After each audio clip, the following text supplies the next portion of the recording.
It's day 4 of Giant Bomb's Game of the Year extravaganza for the year of 2020.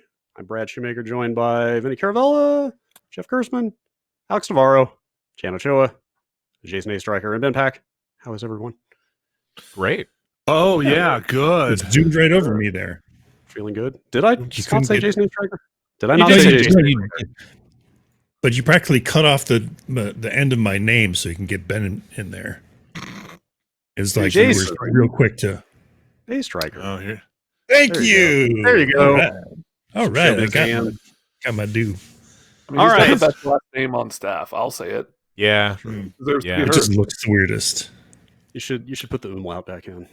Just really make it look as metal as possible. Yeah. Just put All umlauts right. over every letter. Yeah, that's right. All right. Okay. We got 2 more categories for today, Oh, yeah. and they are bangers. Mhm. Categories for today are best moment or sequence. Mhm. Get your mute buttons ready if you're sensitive to spoilers on that one. And most distressing game. Distressing. Distressing. Distressing. Distressing, not de-stressing. Also As some de-stressing.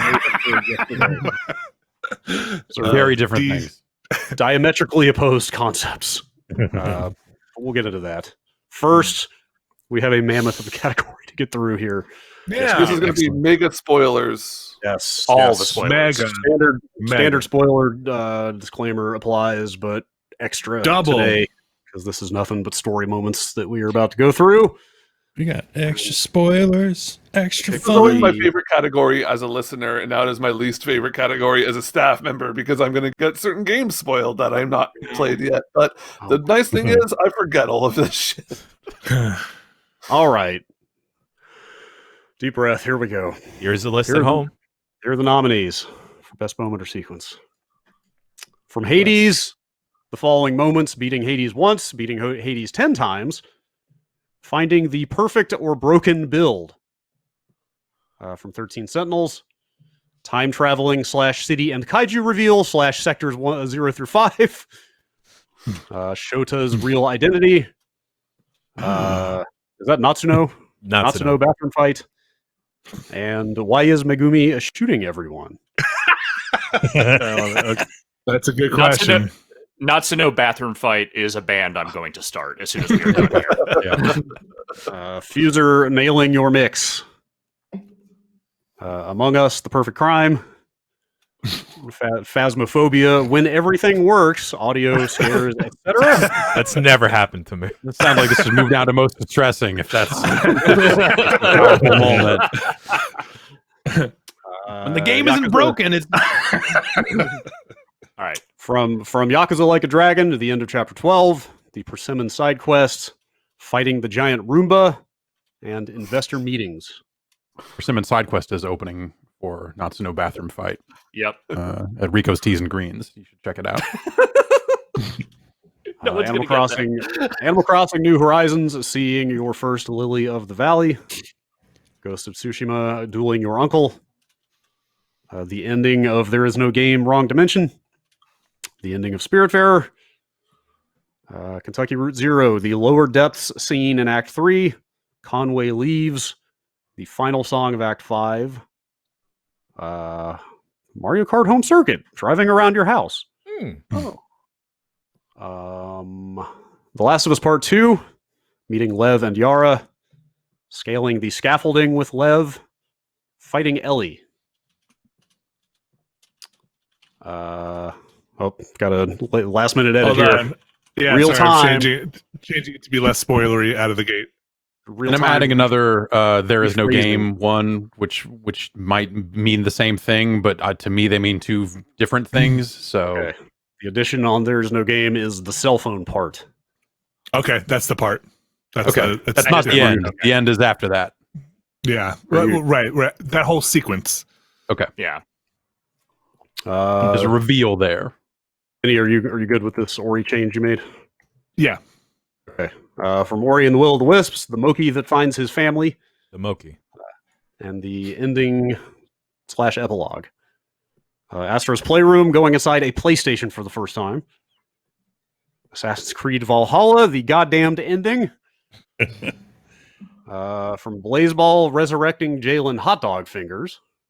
The Charleston Shoe Thieves versus Angry Peanut God. Was that when a team finally beat the Angry Peanut God, or was that? No, it was the first. It was the first time that happened.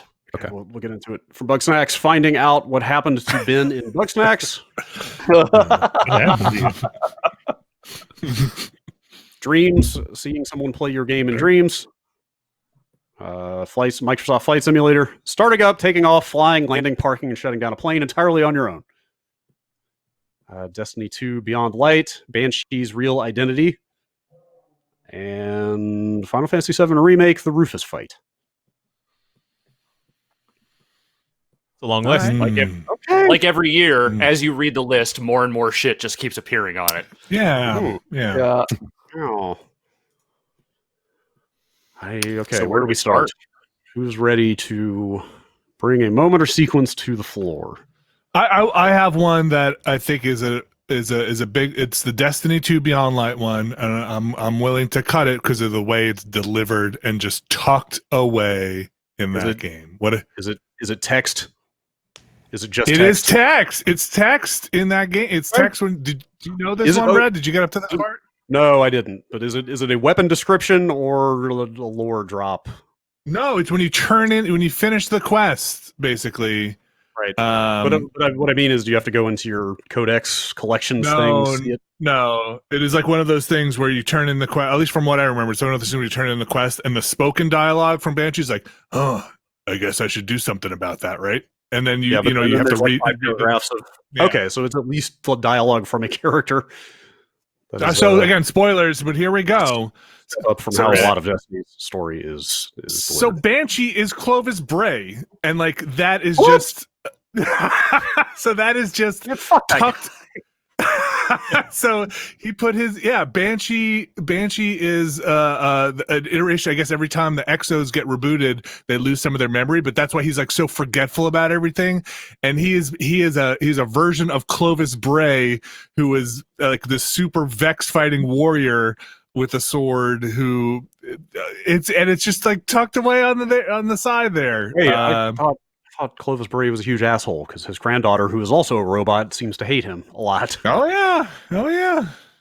I don't want to get into the mechanics of robots having grandchildren. That's a whole other conversation. I just want to say for the record, they procreated. To be fair, I just want to say for the record, no one with the name Clovis should be allowed to be a great warrior. It's impossible to take him fucking seriously. I'm sorry, it's just you can't do it. Why do you think he changed? Why do you think he changed his name to Banshee? Nobody was taking him seriously. Fair.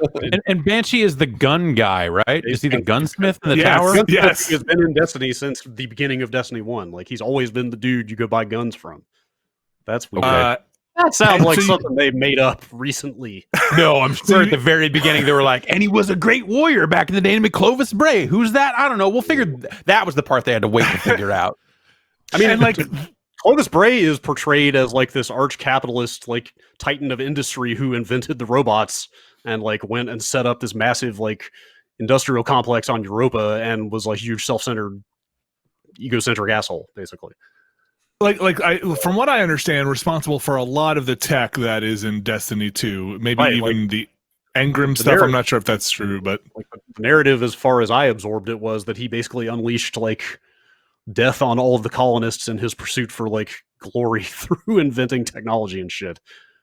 Like, Yeah, he sounded like a real piece of shit. so he's got his memory backed up in at least two places, from what I understand. One of them is this gigantic exo head that you talk to that is massive, and that's just a giant face, very like a Zardoz kind of head. And then the other one is Banshee, which has been like fighting against the Vex for cycles. And, like I said, I think when it gets rebooted or whatever, memories start to fragment and can't remember stuff. So you run this epic quest to get a sword and then turn it in. And, again, his response is like, I should check in on that. And, you kind of get the text on the side. I'm guessing that line of dialogue has been in the game for at least 2 years. It might be a little bit more than that, but that's what my memory of that is like me telling my brother was like, hey, when you turn this quest in, don't just button through like we button through everything else. You should read the side of the page on that one. So yeah, I think it is seemed like kind of a big deal for two fairly big characters in the game that was delivered in a way that seemed not. I mean, the sword is cool. The Lost Lament. It's like a chainsaw sword. Oh, it's that quest. Cool. Okay, that was the quest. Everybody kept saying like, all right, if you're going to do a quest in this expansion, do that one. And I have not. Yeah. So it's taken off. I did not appreciate how that information was delivered to me. Okay. Yeah, that's Destiny. Yeah. All the cinematics they spend actual money on are just the villain of the year going or explaining why maps are no longer in the game. Yeah.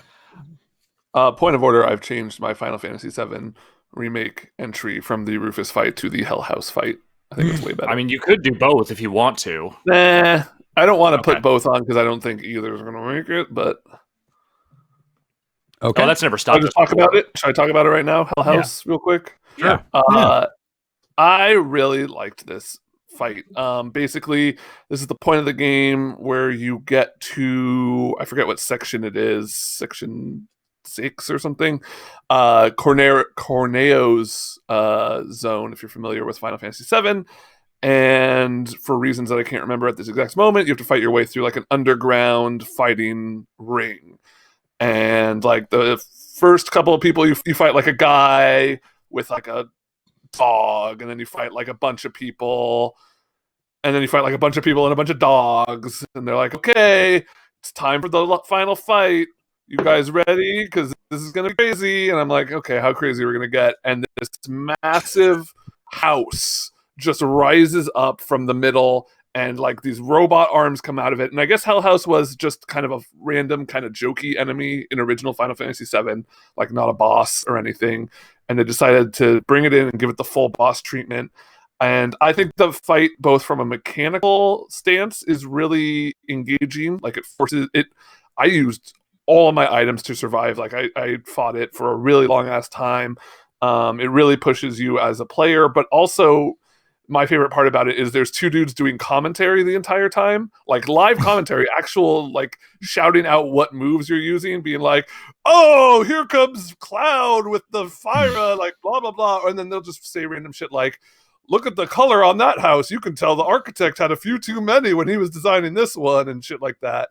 And it's just really over the top. It's the first moment in that game to me that was like really fun and weird. That whole section, I really enjoyed that whole chunk of everything from that to Cloud's performance at the Honeybee Inn. At the Honeybee Inn.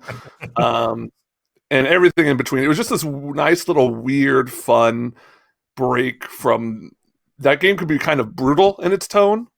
And I just really appreciated how they wanted to pay homage to like, you know, a meme from original Final Fantasy VII by doing it up really big and turning it into this big spectacle of a boss fight. Even if it was hard as shit. It was really divisive too. A lot of people said like that was the moment they quit that game.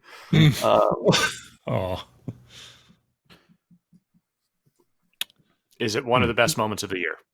No, I just wanted to see if anyone else had anything to say about Hell House. How do you feel about the ending of that game, or like, you know, kind of when it kind of does its thing? There's a whole spoiler cast you can listen where Jan, myself, Tim Moore, Hussein, and Katie McCarthy talk about it. But in short, he's going full Nomura, and you can never reward a full Nomura. Well, it's I think it's purposeful that they call this Final Fantasy VII remake, and it's not like remastered. Not remaster. You know, because Nomura and company take a lot of liberties throughout the story, and he has too much power. He has way too much power. He needs to be reined in. I had to go to a fucking wiki to learn who Zack was after I finished the game, and that wasn't the most fun thing. Really? Well, I guess it's only the first like, fourth of the game or something. Like that's true. By the end of actual Final Fantasy VII, it's impossible not to know who Zack is. But I guess they don't get that far in this. Does it end with like is it just Aerith being like, Like, did they put bugs in Aerith? Like, is it that full Nomura? Like, what are we talking about here? There's like heartless ghosts around, and like they're protecting certain characters from dying at certain points because they're not supposed to die here. They're supposed to die later. When you're fighting Sephiroth, he's like, I'm going to give you 7 seconds to change the future. And I guess it's like a homage to how Meteor took 7 seconds to land. And you see, you're like on this you're on like, I guess where the last fight of actual Final Fantasy VII takes place. But like you're transported there and it's just you and Sephiroth. And also there's multiple Sephiroths, I think. Of course. Right? Uh-oh. Jan? Yeah.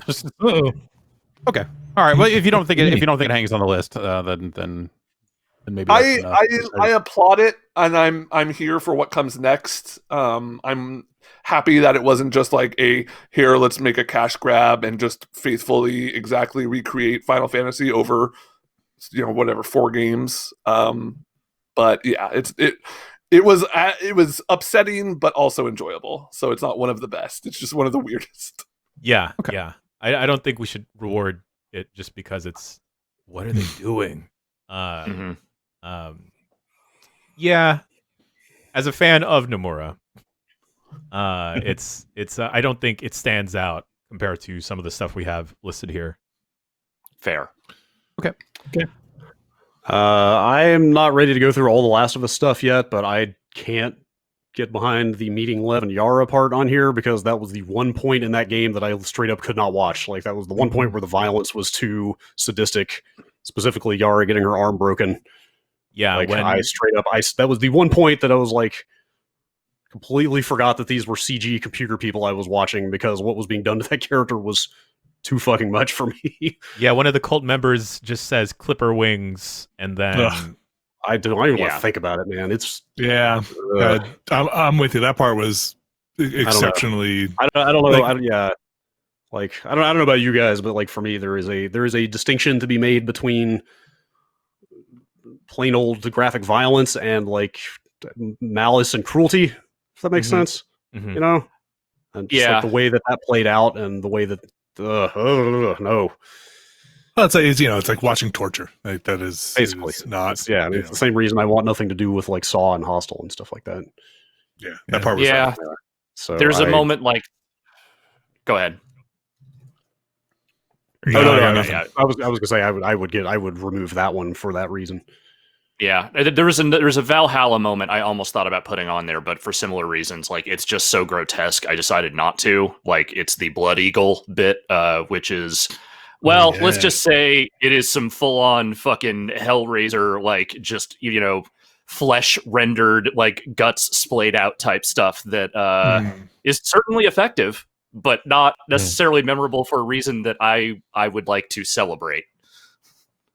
To do a complete 180 and talk about something bright and happy. I didn't put this on the list, but I'm glad it's there because I forgot about it. Mario Kart Home Circuit, driving around your house. Yeah. Yes. It's Nintendo has a habit of like, hey, this thing actually works, and look at that, it's so cool. And then I don't know, for me personally, like it was really neat driving around my place and just seeing everything so huge and seeing like this concept actually come to fruition and like. While you're watching the video feed on your Switch, like it looks like you're drifting and stuff, and like you're making these tight turns and boosting around your house. But then, when you look up at from your Switch and look at the actual cart, it's just like, But the way they're able to like mask all of that and still give you the sense of speed and scale within your own house, I think is a really, really great job. There are points where the actual game and peripheral don't perform as well, unfortunately, depending on like the type of place you live in, and you're not supposed to drive it outside. But I had a lot of fun with it, when for recording that quick look and a couple weeks afterwards. It would be a thing that if people could come over to my house, I'd be like, hey, you want to race around my couch? Yeah. It was a big moment when we first turned that thing on and Griffin realized that there was a camera on it. And he was controlling it himself, like he just lost his mind, and it was probably one of his big moments, I think, of the year, and thusly one of mine. He really thought that was super cool, and we still busted out. it's super fun. Like he'll chase me with the cart, and I'll pick it up and I'll like put it near my mouth and stuff, and it's hilarious to him because it's like full screen my mouth. Super cool. I don't know if it's gonna be one of the top 3. I could see it One of top mine, 10 for sure. Mhm. But yeah, we can cut it.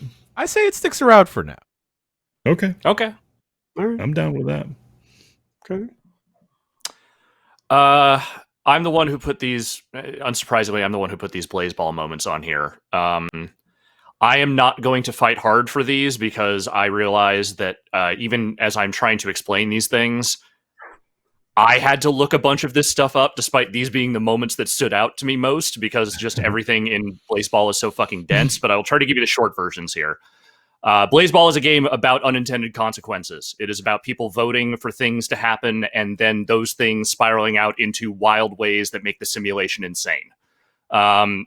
Perhaps the best example of this was the resurrection of Jalen Hot Dog Fingers, one of the more beloved players in the game, who was also the first one to ever be incinerated because people voted to open the Forbidden Book, and that's what happened. Sometime after that, there was I forget what the exact sequence of events was, but there was essentially a situation where people realized that there was a way they could bring back Jalen through necromancy. And so they did the voting necessary to make that happen, and Jalen was in fact resurrected, but not in the form that maybe people were expecting. And so Jalen came back and then suddenly started beaning players with the ball, which would then cause them to become unstable, which made them more susceptible to further incinerations down the road. Essentially became a chaos agent, whether totally not by design, but by design, by the people who made the game, not by the people who were voting.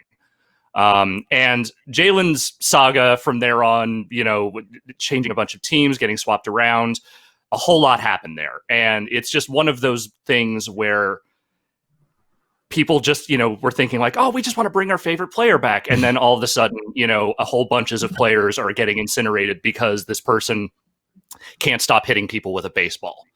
The Full Metal Alchemist effect. Kind of, yeah. The other one, equivalent exchange. Yeah. Yes, exactly. The other one I put on here is the Charleston Shoes Thieves, the season, I think 9 ending. They won what was essentially the World Series, and following their victory, the whole simulation presentation changed, and an angry peanut god showed up to challenge them to a game of ostensibly baseball. And the health meters showed up on the screen, and there was essentially a JRPG battle against an elder god in the shape of a peanut. And that event kind of spiraled out into the later seasons with more and more encounters at the end of the seasons with the angry peanut god and all the various things. And I picked this one because it was the first moment when I think people really realized oh, there really isn't a hard limit for what kind of wild shit they can do with this thing. They can kind of do anything they want. It's just that is the magic of that whole experience, is just expecting one thing to happen and then having something very wildly different happen that has extreme consequences for the whole league going forward. But again, I had to look up all the details of this stuff, despite the fact that I've read over it multiple times. It's just such a dense text. And if you're not ensconced in that community, it's like we've said before, it's real easy to lose the thread and miss these moments and not really understand what's going on. So I don't think they have to be in our top 3, but I think that Blaze Ball was a game filled with awesome, bizarre moments like this throughout the year, and is worth celebrating for that fact. Yeah, I was there when whatever team beat the Peanut God. I think that was the last time I looked at it. Yeah, and watched that happen, and we're like, oh man, they're finally going to win. Someone's finally going to beat this fucking Peanut God, and then what's going to happen? And then it happened, and I was like, okay. And I don't think I have looked at Blaze Ball since. It's like this is a really cool moment. But for whatever reason, it just... Does anybody else just see a gigantic Mr. Peanut in their mind as this peanut god? Oh yeah, totally. It's not even anthropomorphized. It's just a peanut that speaks in a booming elder god voice. Oh, it's not even Baby Nut? No, it's just Hell no. it's just a hovering monolith of a fucking peanut.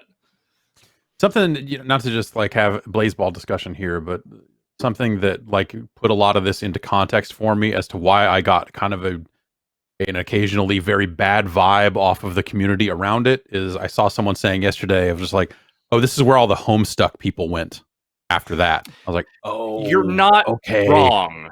That's why this sucks. It's the it's like it's the Homestuck fans like got way into this and ruined it.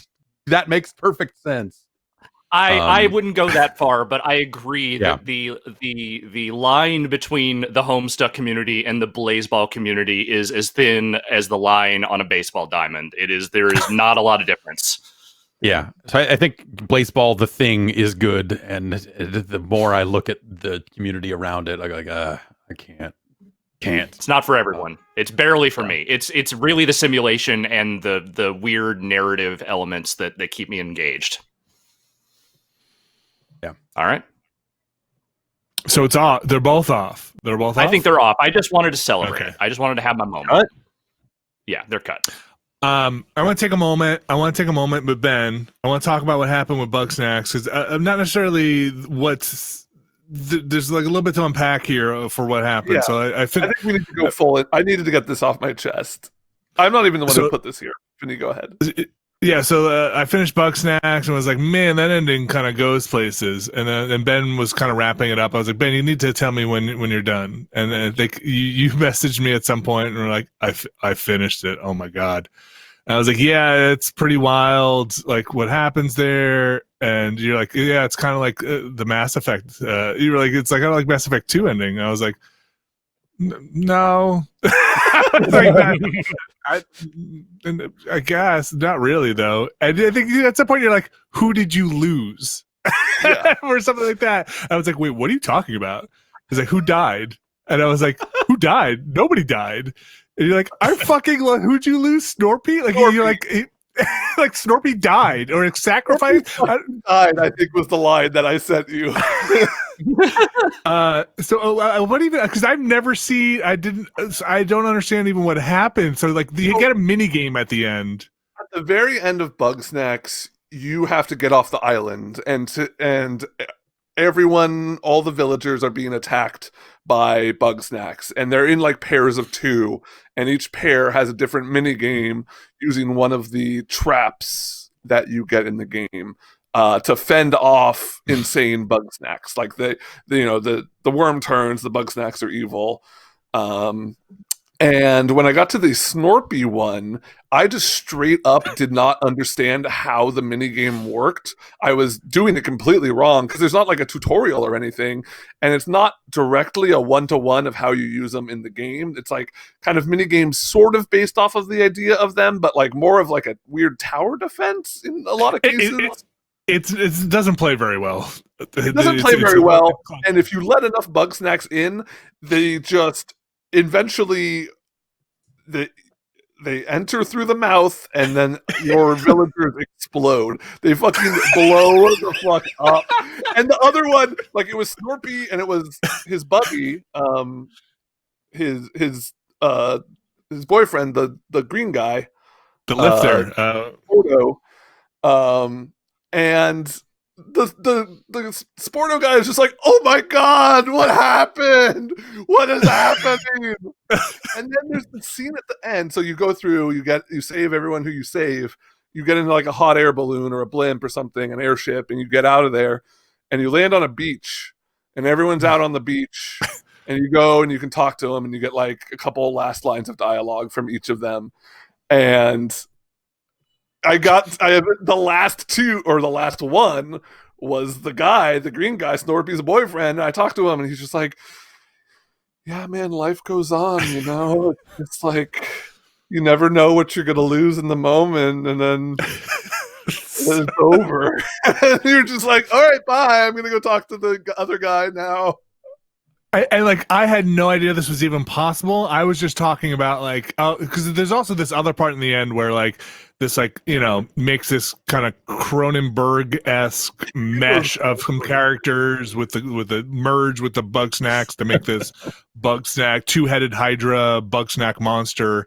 that helps you get off the island. So I was like, oh, that part's weird. And then we were like, yeah, I can't believe I was like, what the fuck are you talking about? It's like, yeah, the end. Because my ending was like, you go down the line after you get everybody off the island, and everybody's like, psych. They're like, all right, we're off the island. This is, let's never talk about that again. But like, we'll go on with our lives, and everybody's happy, and you solved all their problems. So yeah, that was really amazing to even realize anybody could not make it to the end. I did not know that. The worst part is, like, I had it completely bug out about halfway through on a later mini game, and so I was like, well, so I had to restart it from the beginning, and I was like, well, I guess I should let him die again. Because like, I don't want to just cheese it and get the good ending. Like, I lost him. I want to live by that. So I had to sit, and I actually figured out how the minigame worked on my second go. But I was just like, I'm just going to sit here and watch him die. I just need to see it happen. That's wild. I should watch a YouTube video of it. It is that game. Yeah, like what happens if you let everybody die? And you end up on that beach by yourself. Yeah. Well, probably just one in the pair dies, right? I assume. I don't know. Can you probably save at least the mayor, because like he's the one who gives you the final ending dialogue. Filbo, yeah. Yeah. And you're like, oh, let's go run for mayor of a real town. And that's the end of the game. Yeah. Really weird. Yeah. What a weird game.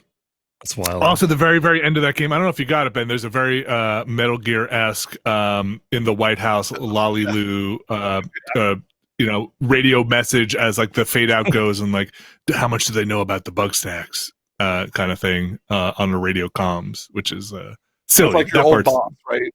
Yeah. Like, yeah. No, they're back. Yeah, that was a wild moment. I don't know if it was very personal between the two of us. I wouldn't even call necessarily the ending of Bug Snacks a moment of the year, because I feel like the whole time your villagers can die in Bug Snacks. Yeah, the suicide mission in Bug Snacks. What was like, your galactic readiness at? Was it not high enough? Or? It wasn't high enough. I didn't find enough Bug Snacks to get my readiness high enough. Yeah. How much did you play the mobile app before you went to finish it? Yeah. See? How much Dr. Pepper did you buy? Real quick. I mean, like for me, I was kind of waiting for the big twist or something, and I thought for me, it's like I thought I had it with this like melding of the Bug Snacks are bad, like that's what I was, and for me it was like that's me talking to Ben, being like, wow, that's wild, right? And coming back with people exploding in from Bug Snacks was really it tickled me in a way. That's one way to describe exploding. A tickle. It's like an inside tickle. Like inside, too much tickling. Yeah. What's another one? Are we going to cut Bug Snacks, or are we going to keep that on? It is a pretty wild one. It's pretty fun. Wild. It was fun. It's up there for now. Okay, yeah, it's up there for me. All right. I'll knock Yakuza one off real quick that I put on here. It's the Persimmon side quest. It's it can kind of be a little throwaway thing, but it really landed for me. So basically, pretty early on, you're walking along and you see a persimmon tree with one persimmon left in it, and you're looking at it and you're like, oh, cool. And a guy walks up with a little girl in a wheelchair, and basically they tell you that like she's dying. She's lost the will to live. Like they could do surgery on her, but she doesn't want to live anymore. And she's convinced that she is going to die as soon as the last persimmon falls from the tree. And so Ichiban, of course, being the brave idiot himbo he is like, I am going to make sure the persimmon never falls from this tree. And so throughout the course of the game, every time you walk back over there after a few chapters, there's a different thing threatening the tree. The first thing you fight is a sumo wrestler who's practicing his like 100-hand slap on the tree, and you're like, stop it, and then you fight him and tell him to go somewhere else. Then you fight a sniper who's like working on his aim. He's a gun enthusiast who's trying to shoot the persimmon off of the tree. So you beat him. Gun, though. Yeah, with like, it's a fake gun, but of course, like as soon as the fight starts, he turns into like a real commando guy. And then the third one's like a witch boy, like a Satanist who's hammering a cross into the tree, and he's like, "I'm putting a hex on the world," and so you have to like kick his ass. But And he's then like at a the- little high schooler though, compared he's to a high everyone else. schooler who's into Satan or whatever. That one was weird. I kind of skipped through that one because it was really long. But then at the end, you know, the girl comes back and he's like, hey, you know, it's gonna. I can't remember if it fell or if he like says it's about to fall. And she's like, it doesn't matter. Like, I've regained the will to live. I sat in my window and I watched you fight a sumo wrestler and a sniper and a Satanist or whatever. And just seeing you do all this silly stuff was such a nice way to, you know, spend my time. And it made me realize that life is worth living. And for me, I was just like, oh shit, this is a quest about playing Yakuza games. This little girl is me watching the event, like the zany events of this game play out, the like really weird, shitty, random stuff that happens in Kamurocho play out it hit me of like, yeah, like playing this game right now with everything going on in the world is like something that's keeping me going. And it was cool seeing that in the game itself. It's not my favorite moment from the game, but it's my favorite like little moment from the game, if that makes sense. It does make sense. Yeah. All right. So, yeah, a lot of Yakuza stuff on here if you want to let that one go. Yeah, we can let that one go. Okay. I wish I had finished the Nancy quest. Which one's the Nancy quest? The crawfish. Nancy.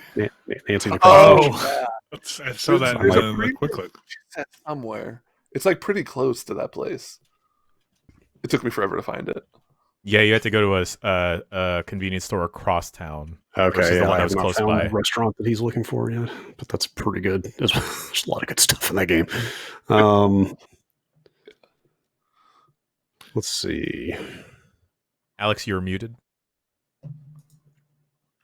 Uh-oh. Oh, Uh-oh. oh no! One moment. Alex has been sabotaged. One Alex moment more was- sequence.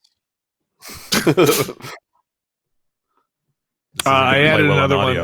one. While Alex is muted here, we don't have to talk about it now, but I added one that for 13 Sentinels on there. I did it because I love you. We'll talk about it maybe in the block there. Should we just get to the block? Yeah, go for it. I don't know, Alex, you can hear us? I can hear you. Ah, Yeah, we're yeah, good. yeah, we can hear you. Okay, yeah, you're Okay. back. Yeah, sorry. Okay. Real quick, if I can, I would like to take one of the Yakuza ones I put on there off as well. I just wanted to call attention to it very briefly. Fighting the giant Roomba is one of the dumbest things I'll ever do anywhere in the series. And I mean that with absolute affection. It is, so it's just a side quest. You meet a scientist dude, as you do, you know, on the streets of Yokohama. He is developing a Roomba tech, and you are very impressed because you've been in prison for 18 years, and the idea of a cleaning robot is hilarious to you. Later on, he's like, "Oh, I think I've really got something with this. I'm going to keep developing. I think we could clean up the entire streets of Yokohama with it." So he builds this tank-sized Roomba. You give him $1 million. After you give him 1,000,000 yen. Yes, that's the other part of this. And so he builds this tank-sized Roomba, and of course, immediately it goes haywire. And you have to get into a big old boss fight against a Roomba that is spraying liquid at you and also trying to electrocute you and a variety of other things that are very unpleasant. It's like the peak dumb boss fight in that game. And then just like every other peak dumb moment in that game, once you defeat the Roomba, you can hire the Roomba for your business. Yeah, you can become a real estate manager for you. Yeah. Wait, really? Yes. Yes. That's pretty Not good. the scientist, the Roomba. I do like that a lot. But I feel more Pretty good. strongly about the other two that are on here, so I think we can let that one Yeah. go. Okay. All right. Okay. Should Do we want to do 13 Sentinels now? Yeah. Go for it. Yeah, let's everyone buckle up. Everyone sit back, relax, and what is going to be a wild ride. And if you're listening at home and you have any interest in playing this game, mute this for the next 3 hours. So 13 Sentinels, Aegis Rim. From the offset, it looks like it's just It's just a game about mechs fighting kaiju, and the prologue starts, and it kind of dumps you into a scenario of you're in 1985, and you take control of a couple of the protagonists that are the pilots of the Sentinels, and you go and fight the kaiju.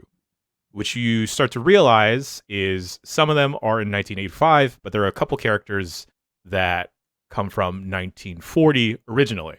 And one of them specifically, Hijiyama, who's the yakisoba pan guy, at the end of his little prologue bit, he gets transported to 1985. And then as you unlock more characters, when you play through their prologue and their early missions, you start to see that they are not starting in 1985 also. You start to see that there are people that start in 2188 or 2064 or 2040 or back to 1940. And you start seeing people get transported away from their timeline into 1985. But then you start seeing other folks that are starting a story that kind of look like the characters in 2188. And then one of the characters specifically in 1940, his name is Miura. He pilots a Sentinel, and he gets transported to 1980, and he starts reading history books looking for like the events that had happened. Like, okay, well, I saw these kaiju come. How come no one is talking about this? How come Japan is completely fine? And then, it starts rolling in your head of like, okay, like maybe it's these people are time traveling to different parts because they're doing a alternate reality thing where like this timeline will end and it goes to poop. So let's just jump to this different reality over there. And like that starts to make sense. Like, oh, they're doing like a Spider-Man into the Spider-Verse with like multiple universes happening at the same time. And then as you progress through one of the character's stories, the pop star that is speaking to him in his TV, that character's Amaguchi, the pop star tells him, hey, try driving outside of the city like at least like 30 kilometers. So he hops on his bike, and the cool detective character who's like a tough girl jumps on his bike too, and they start riding off 30 kilometers out of the city, and they start recounting like their childhood memories. And then they both realize they have the same memory. And then as they get past 30 kilometers out of the city, they both wind up in what looks like a spaceship technological scaffolding. Like it's all just machines. And they think like, oh, that's pretty weird. That's odd. But throughout the game, they start mentioning like there's these different sectors, like sectors 0 through 5. Like what sector do you come from? And then you start thinking like, okay, well maybe the sectors are just like a different way to describe the different time periods. Because sector 1 is 2040. I think sector 3 is 1985 Japan. I think. But then you start seeing, you start seeing more scenes from 2188.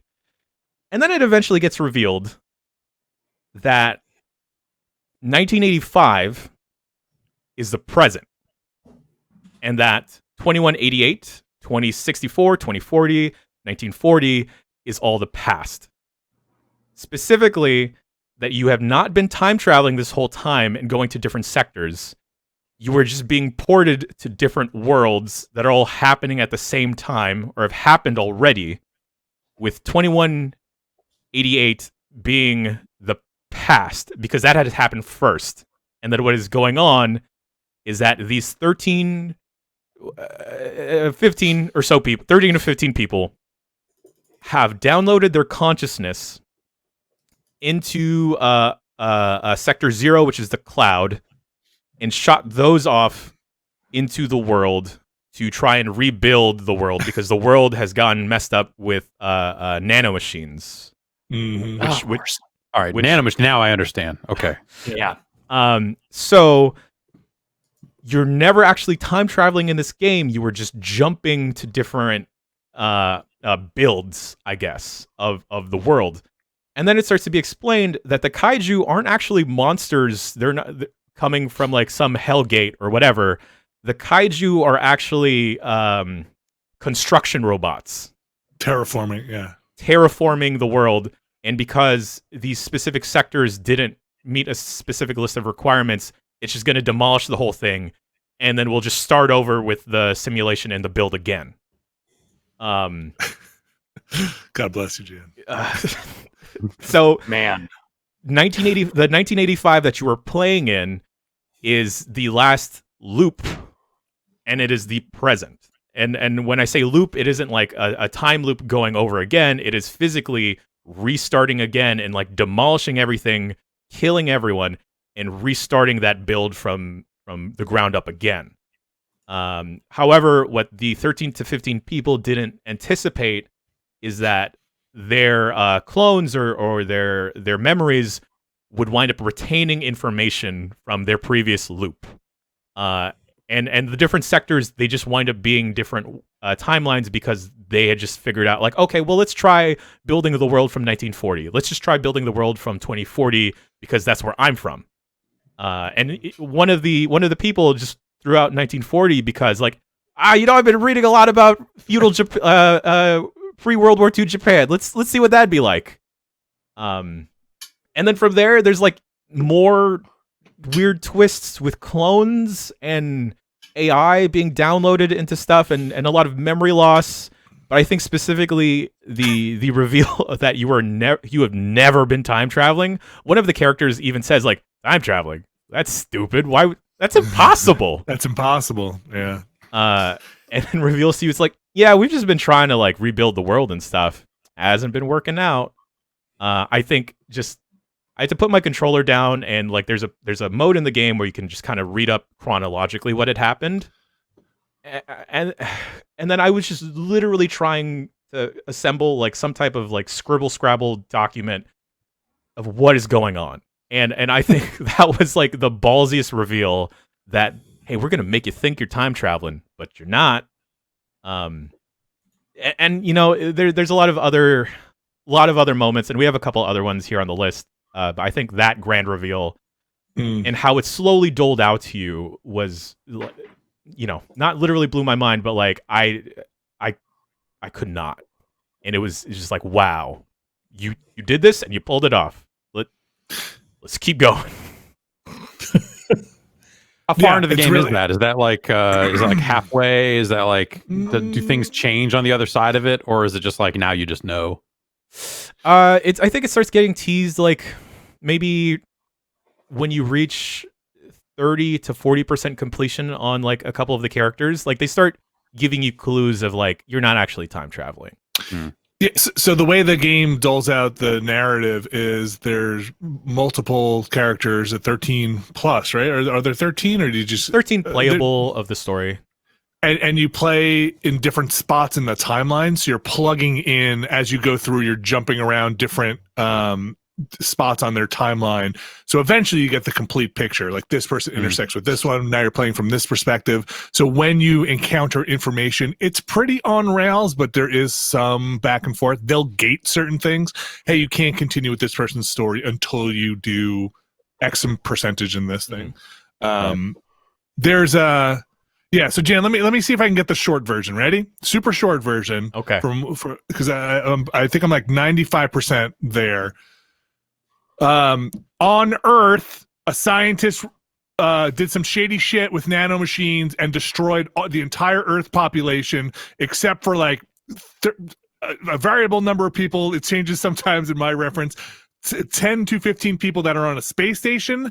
They are then going to terraform a planet, and for some kind of ridiculous reason, make 5 sectors in different 40-year increments in time, starting from 1940 something, 1980, must be 1945, 1985, and going into 40-year increments. And that's in 2180 something is when they destroyed humanity. They're going to build these like little sectors on a planet with terraforming things. And there's all this political shit happening in the space station. People are doing all this stuff. And then when they do that, they have their clones in each of those time sectors. And that's where things start to get a little wild, because there's this sector 0 where you can store your virtual memories through to exist in another loop. And that's why you wind up with multiple versions of somebody after something has been wiped out, because they're able to take a digitized fingerprint of your personality and then try to map it. And there's a lot of who's the real me? Is this the real me? You're gonna erase me and put this other person on. And that's the part that I think with the time traveling stuff is wild, because you're getting not only getting different versions of different people, you're getting you're not only getting, you're getting loops of people that are like, well, I'm actually from a different timeline, but not a timeline, a different version that survived. It's like a Matrix wipe, right? Like if it's like, oh, okay, and then I'm this other version of it. It's that part is wild. And I think the realizing that you're not time traveling, but just kind of warping around this man-made sector base, you're teleporting. It's very silly, but also very good. I guess we should start hitting these different moments. Shota's real identity. So, the person that is purported as like the main character, Juro Kurabe being important. His buddy Shota is like, hey, like, let's go read some comic books. Hey, I have this like tape. Do you want to watch this tape? It's like got this kaiju or has this robot fight in it. You should watch it. You should really watch it. And then there's other NPCs that you interact with that you never play with, but you wind up seeing them a lot more in the story with the other characters. But Shota specifically, you only ever see in Juro Kurabe's story. And then a scene plays out where Shota, Juro, and Amaguchi are hanging out at Amaguchi's house. And Shota is just playing in front of the TV. It's like, oh, let me just get another turn. Let me just hang out. Just hang out. And then that scene ends. You wind up getting dinner. You play through that same exact scene again with Amaguchi, and it's just you and Juro Kurabe. And where Shota was sitting, there's no one there, but the TV's still going. And then there's another moment with another character, Tomi, where you see Juro in the classroom doing his thing, but he's talking to no one. And you just get confused as like, is Juro insane?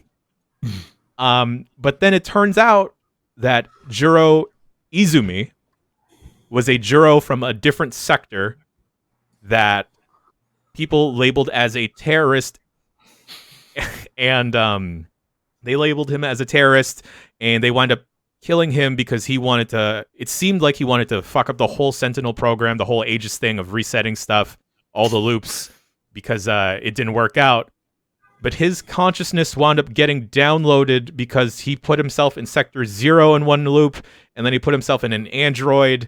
But then since his consciousness is in the cloud, he went to another different version of Juro himself, Izumi and Kurabe, and then he created a fake him or a fake friend, and the tapes that he had been giving Juro Kurabe this whole time were actual memories that had happened to Juro Izumi. So he had been trying to feed Kurabe Izumi's memories in an effort to take over Kurabe's body and memory. And that gets revealed that Juro Izumi had been Shota this whole time, but he was also a cat. Of course. Oh, yeah. Is it Shiba or Shota? I remember a lot of Shiba-kun. Is that... I swear it was Shota, but it could be Shiba. Okay. The names are probably the worst part of this for me in terms of trying, because they have nicknames for everybody also. A point of order. Let's bring back all those Blazeball moments I talked about, because I took them off because they were too fucking complicated to understand for most people, and I think now that's no longer a factor. Can I ask, what is the rough hour count of this game? I clocked in at like 30. Oh, okay. I'm in like 70 or 80 somehow. I'm in the low 20s, and I think I probably have like another hour and a half to 2 hours, maybe. Mm-hmm. Oh wow, okay, that's way shorter than I thought. So they have a cool thing, and this is not from the moment thing, but they have a thing where you can hold the right bumper, since there's a lot of time travel and repeating timelines. You can just hold the right bumper to fast forward to the next thing that you haven't seen yet.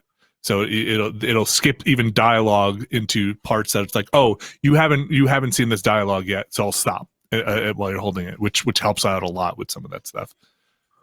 It's super helpful.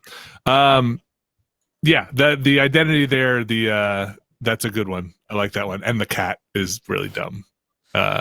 This one that can easily come off is the I did it because I love you too much. Or I didn't put the too much there, but it should say I love you too much. Because as the game goes on, all of this ridiculous stuff you're hearing is usually justified, and sounds like to me, because I love you too much. I did it because why do you want to destroy everything we have? Because I love you too much. Why are you doing this? Why did you capture me and turn me into an android? Because I love you too much. I just love you too much. It's like I'm trying to think of a character arc that doesn't necessarily have that. I'm having a tough time. So what you're saying is love is bad. It definitely, I mean, it works out for a lot of folks, and it distorts a lot. It perverts a lot of stuff. So, yeah. We can take it off, but definitely is a moment in that game where you're like, "Oh, you stop it! Stop it! Stop it! You're an idiot! Stop it!" Okay, I'm gonna talk about the bathroom fight because I think this is a fun one. At some point in the story, this was where I think the turn for the story was for me. You play as this character Natsuno who thinks there are aliens and that the whole thing is a big conspiracy with aliens going on, and she's investigating it all.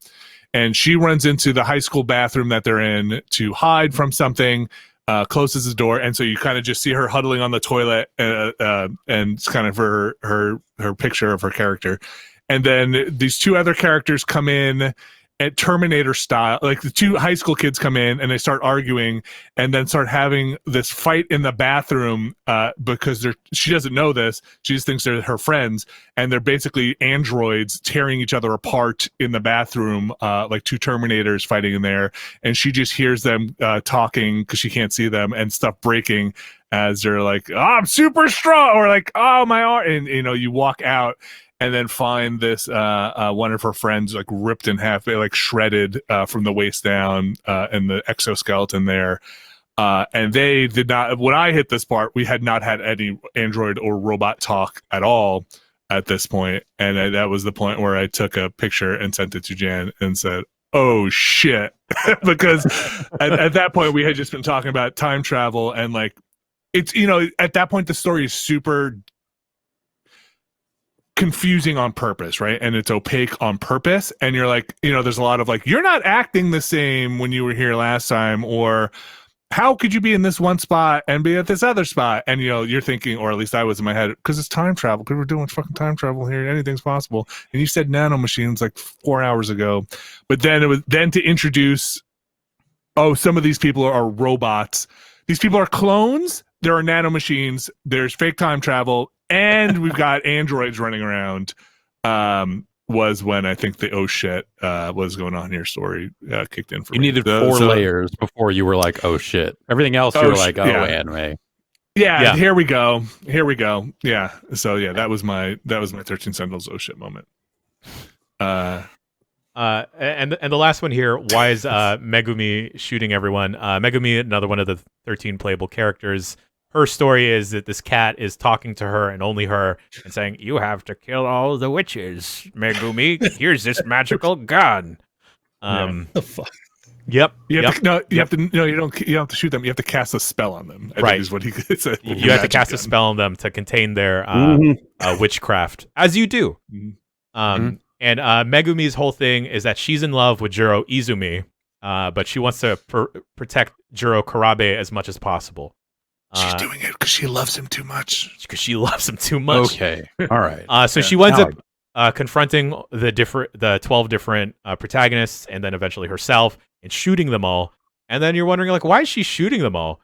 Who's this cat? And then the cat turns out to be Jiro Izumi. But the reason why she's shooting everyone is to give them a fighting chance, because in this simulation and rebuilding process of the world, one of the other characters injected video game code into the simulation, and that Jiro Izumi altered the code because as the Sentinels, they weren't doing enough, that they would keep repeating the loop and never defeating the kaiju. So a plot of Serenity. Yeah. So he gives Megumi a special gun to inject the 13 Sentinel people pilots with to alter their code so they could level up. The nano machines. It is not even injected code. I think they correct me if I'm wrong, Jam, because I haven't gotten to that. There was a scene where it's like two characters talking about like, you're using this old video game code, and like, yeah, I think they call it sloppy programming to just like, yeah, but what's the worst that could happen? I'm gonna lift this video game. This is in the far flung future for the simulation stuff. I'm gonna do it, and then when it's getting explained as to why this is a good thing to have this code, to now have this start button appear on your head to swipe to get into your Sentinels. The character is like, hey, listen, man, if this all works out, we're going to get fucking power-ups for the Sentinels. Let's call it, we're going to collect like a currency, and let's just call it like meta chips, and we're going to be able to spend those to power up the Sentinels, because that's what you do in fucking video games. So we should do that for real here. And just roll with me on this. And I'm like, okay, yeah, this one path seems viable now. That is because there's this whole other part of the game that is a tower defense turn-based strategy tactical game. Go on. Where you're powering up your robot to get as you're fighting. Yeah. Everyone gets a cool glowy start button that they swipe.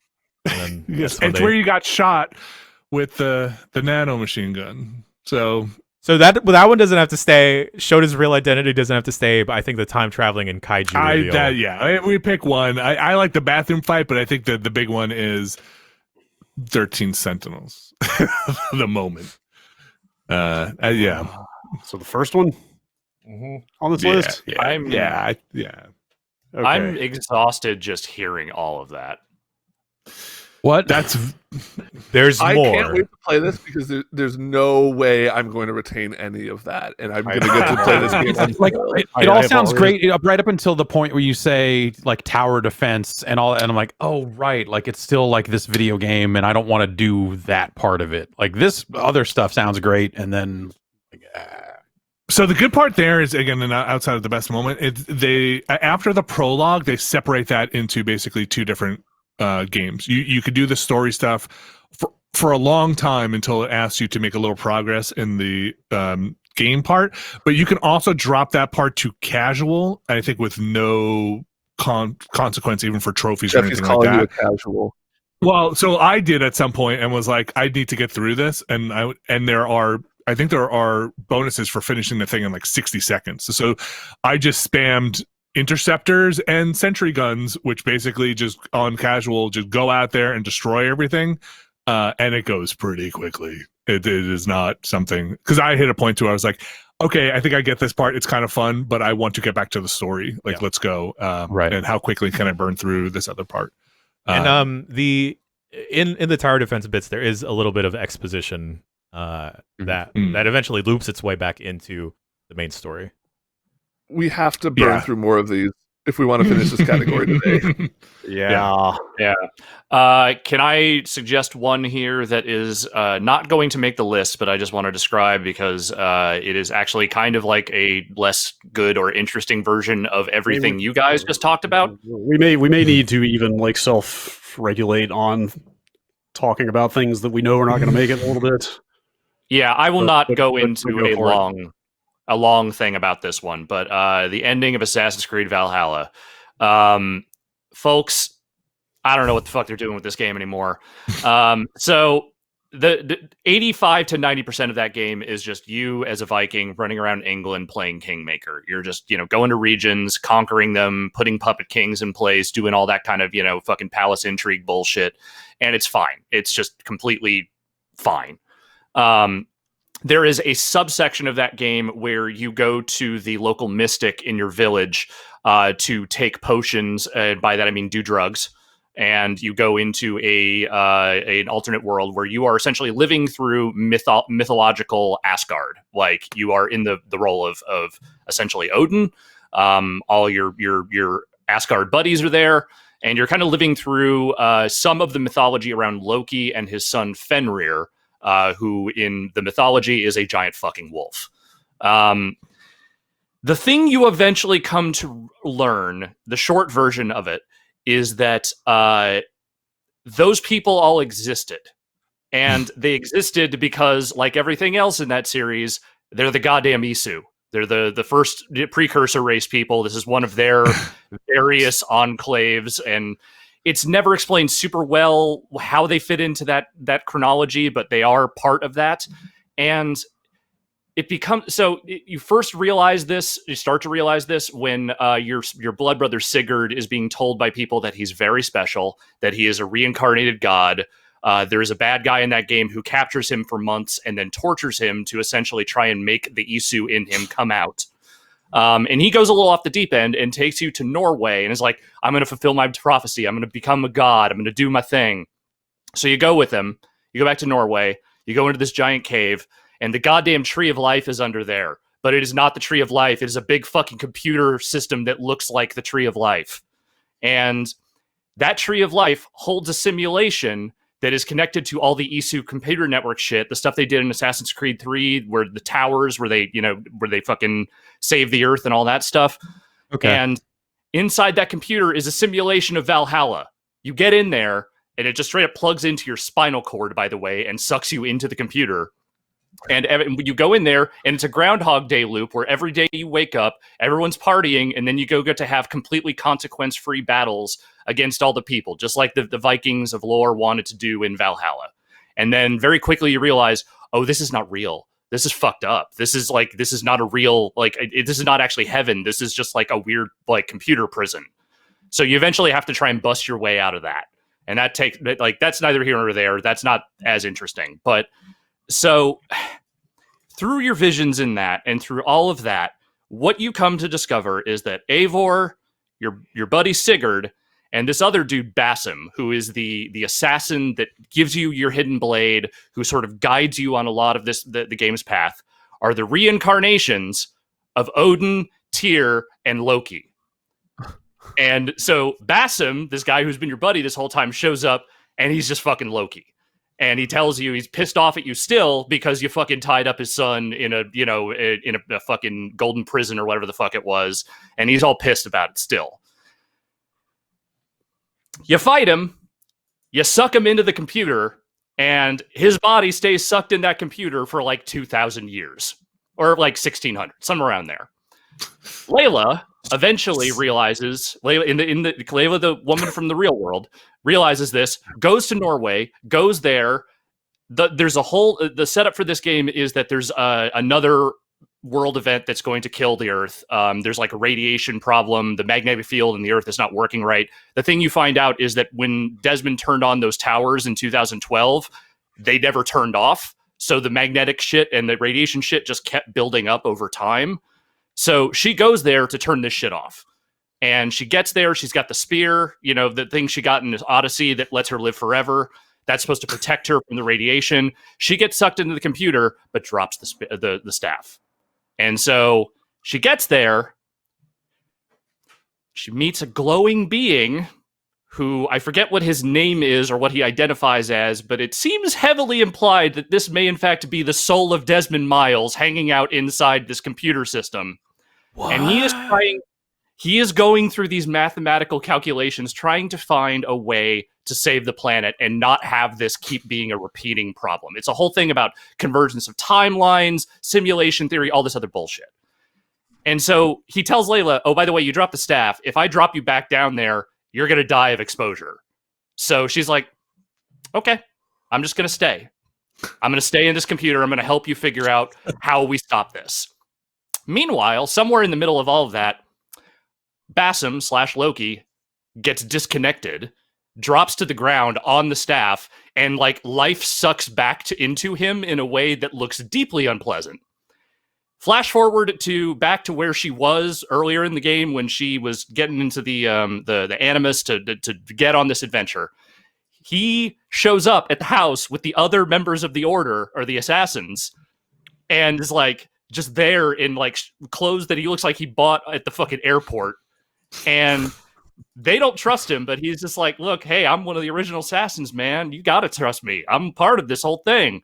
And somehow very stupidly convinces them to leave him alone with the Animus. And he just climbs in there and gets into fucking Ivor's head. That's how the story ends.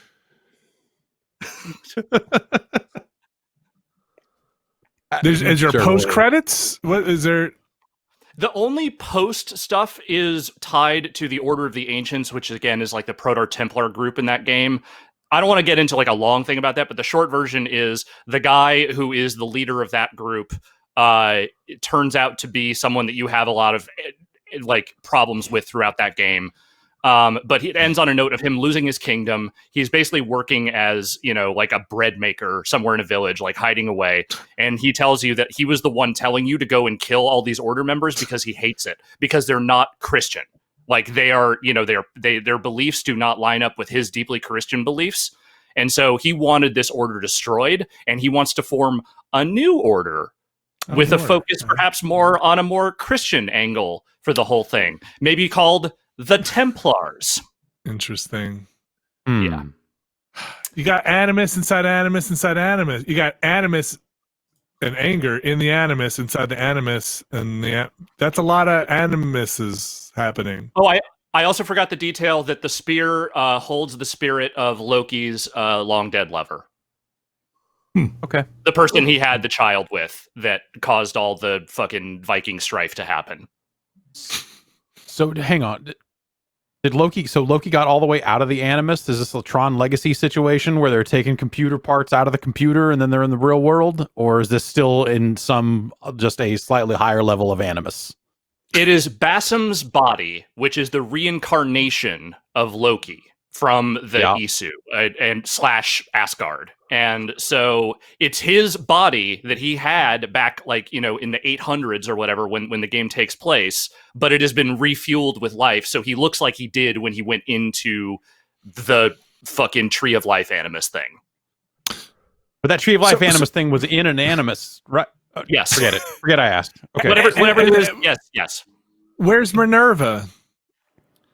Minerva hasn't really showed up in a while, as far as I know. All right. Are we just kind of hopping around pantheons here, or is it just we mix match? Okay. They don't. It ends, but it doesn't really end, and I'm not really sure where they're going to go with this because that was my last question. Okay. Yeah. All right. Should we move this down to most distressing game?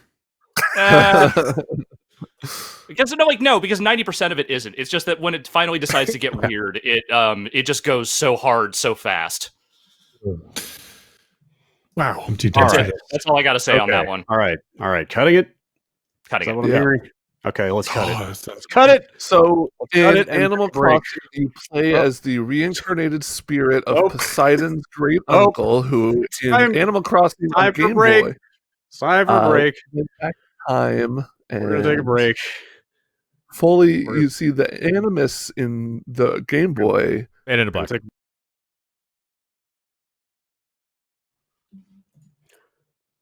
All right, we're back with more of the best moment or sequence. Still like quite a few moments and sequences on here. What's going on, Ben? I was just welcoming everyone back. Just a welcome back. How's it going? Keep it limber here. I could talk about. Were you going to say Animal Crossing by any chance? Oh, yeah, that's exactly what I was about to ask about because I'm not sure what I played a bunch of that game. I don't know what a Lily of the Valley is. So the Lily of the Valley is a flower that can grow on your island the first time you hit 5 stars, a 5-star rating. Basically, there is a rating system where you talk to Isabel and she will give you like, okay, we talked to the villagers and so far you're at 3 out of 5 stars. And then she'll give you like a kind of a hint about like, oh, there's maybe not enough decoration. Or like there's a big old clutter of trees, and Jeff, this isn't the first time they've done something like this, right?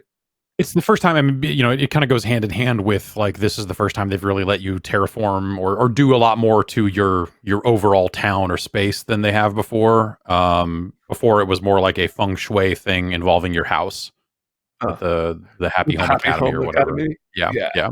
I assume it's still in this one because why wouldn't it be? But it is. That was the extent of what they really did. It wasn't necessarily like on the island stuff. You could, as mayor in past games, they would be like, hey, there's a bunch of garbage on the ground, or there's too many weeds and stuff like that. So they would definitely do that sort of stuff. But I don't know how far it went on in terms of ratings and all that other stuff. It was not an aspect of the game that I ever got super into. So the five-star system in this is basically the end game, because hitting 5 stars is what makes KK Slider come play a show, and that's what gets end credits. So like hitting 5 stars is kind of beating the game, I guess. If you had to, he like, shows up before that, because we did not get 5 stars until like 400 hours in. I'd swear he won't like sit down and play a show until you hit Maybe 5. It's 3 stars. Maybe I'm misremembering. I cannot remember. Well, let's talk about the Lily of the Valley. What's this all about? Yeah. So that's just kind of it. It's a pretty flower or whatever. But my partner and I spent a lot of time on our island, and it was a really nice feeling getting it not cheating, not looking up like I'm sure there is like you need between 80 and 100 pieces of decoration and 40 to 50 trees and you could time travel. There's all sorts of things you could do to manipulate it. We were sitting at 4 stars forever, not checking every day if we were at 5, just like every couple of weeks, just like, oh, let's check in on resident services. And then one day we were just walking along our island and I saw a flower, like a gold flower, and I was just like, oh fuck, I think that's it. And sure enough, we went into resident services and it was just this nice little, Isabella's like, congratulations, you hit 5 stars, everyone loves this island. It was just a nice little reward for the time we put into that game. And just a nice little moment that, and then once you get one, you have a chance. I think it's a random chance for another one to spawn every day. But right now we're in the middle of like completely terraforming our island, just like from the ground up, redesigning it. And I'm really looking forward to the day that and because of that, our rating has dropped to like 3 stars again, because it's like full of garbage and there's nothing nice out.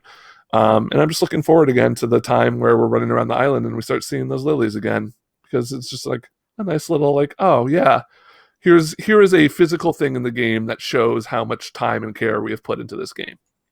It was really nice.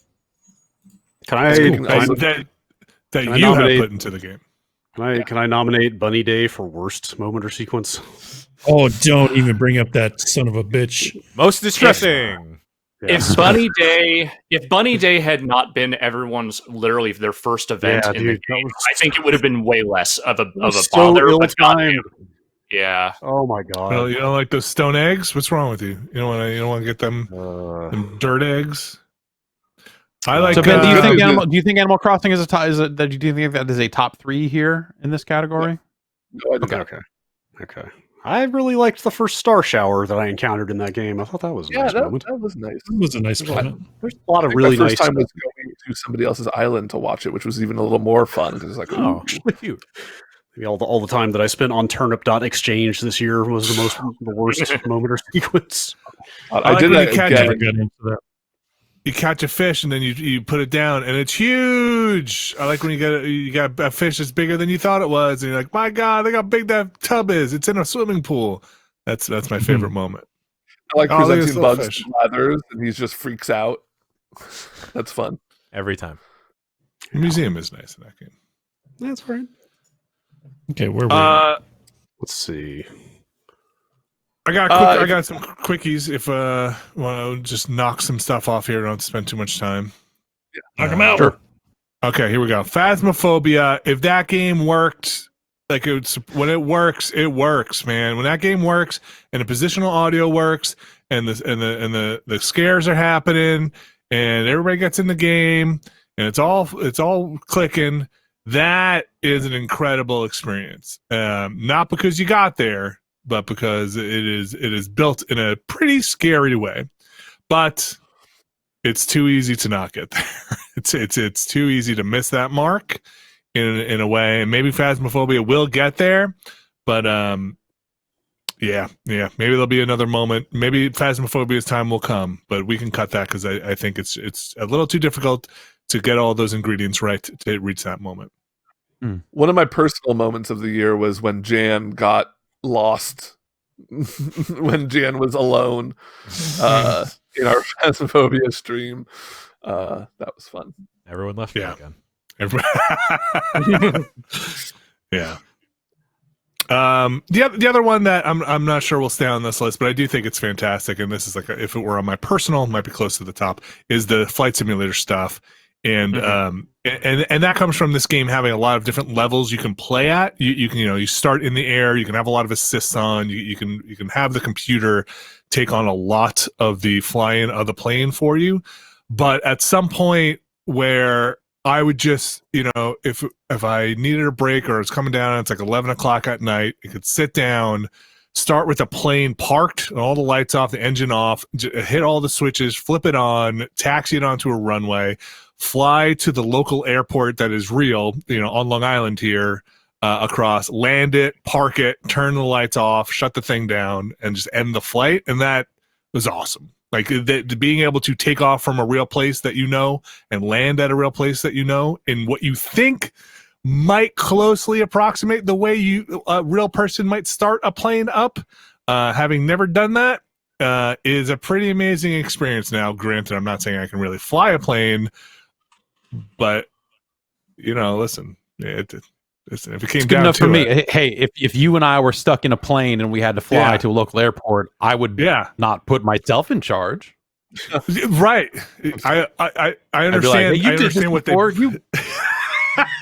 I've only in remember your Sims, training, Caravella. Only I don't only know. in They don't let simulators. colorblind people in the Air Force. I might be a that's little true. worried. We'd both be fucking fucked. What color is the switch? Yeah, I've logged so many hours. I'm good to go. No, Launch. it's I thought you said launch. And then some of that stuff that got me into a place of like, oh well, I feel like I'm comfortable here enough. Like, let's see how little fuel I could do it with, right? Or like, let's get Goofy up in the air. But yeah, it's a very personal thing. I had a lot of fun with that time, but I don't think it's going to make the top 3 here. So let's take it off. All right. Okay. I've got a few here that I can run through very quickly because I've talked about them before. Okay, very quickly then. Very quickly, yes. So the Kentucky Route Zero stuff, I've mentioned all 3 of these moments during previous discussions. The Lower Depths is that musical moment in Act 3, Conway leaving in Act 4, and then the final song might not be accurate, but like the song that plays during the funeral for the neighbors in Act 5. They're all really standout moments to me. I think if I had to pick one to leave on here, and I would like to leave one on here at least for later discussion, I would probably go with the Act 5 funeral scene because, one, it did actually come out this year. It wasn't one of the previous chapters from earlier years. And I think it's just such it's just such like a perfect coda to a lot of what happens in that game. Like there's a little bit of game past that, but that moment is just like the one that keeps like ringing in my head over and over and over again.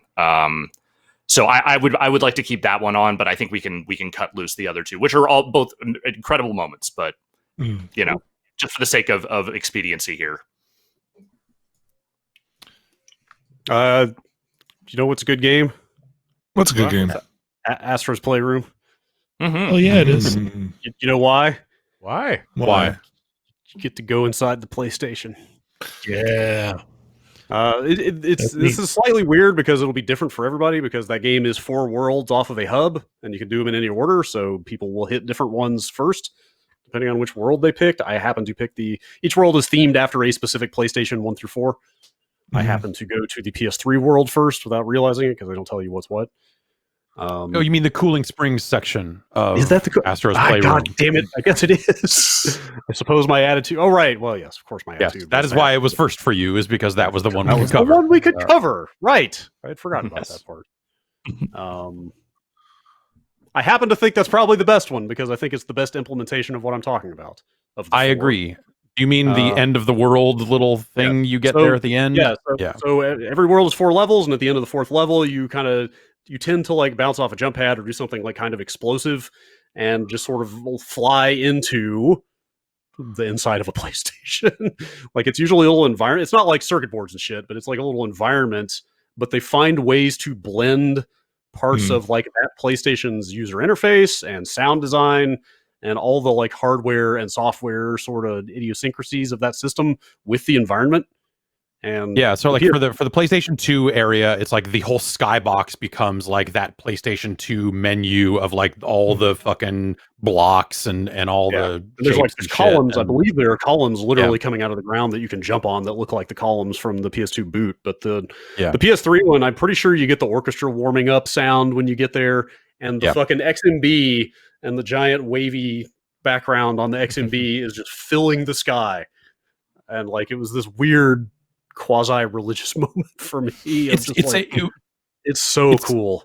It's really amazing. Like you hit that spot. Like it is definitely like the moment where you realize like, oh, the people who made this took great care and they had more so than I do. They have great respect for the history of the PlayStation hardware, and they have represented it in such a way that you're like, wow, this is just fucking incredible. Like it was. I got chills a little bit. Now, like when I described it as what I meant was like there's a reverential quality to it. You know, it's like they're really honoring that legacy with all of the sights and sounds and the way they integrate it, and just it's like sublime the way they do that stuff. It's so cool. It's really, really well done. And I think you're right. I think the PS3, the Cooling Springs section of Astro's Playroom is probably the best realization of that stuff. Such that I was actually kind of bummed when I did the PlayStation 1 area, and it was not as good as I thought in my head it should have been. That was the last one I did, and I was super excited for it. And then that one's probably the biggest. That's the marble one, right? That's the rolly ball one. Yes, I believe that's right. I actually don't remember much of what they do for the PS1 because they don't do as much. It's like it's like a CRT. It's like a bunch of CRTs or something, right? Oh, that's right. Yes, that's right. Yeah, right. So it's like more like a look at these old TVs thing. Yeah, it's not. It doesn't hit the same way. Yeah, there's almost like a weird metaphysical quality to like the PS3 one of just like that is a system UI in the sky. You know, the coolest thing I've ever seen that involves a PlayStation 3, including the PlayStation 3.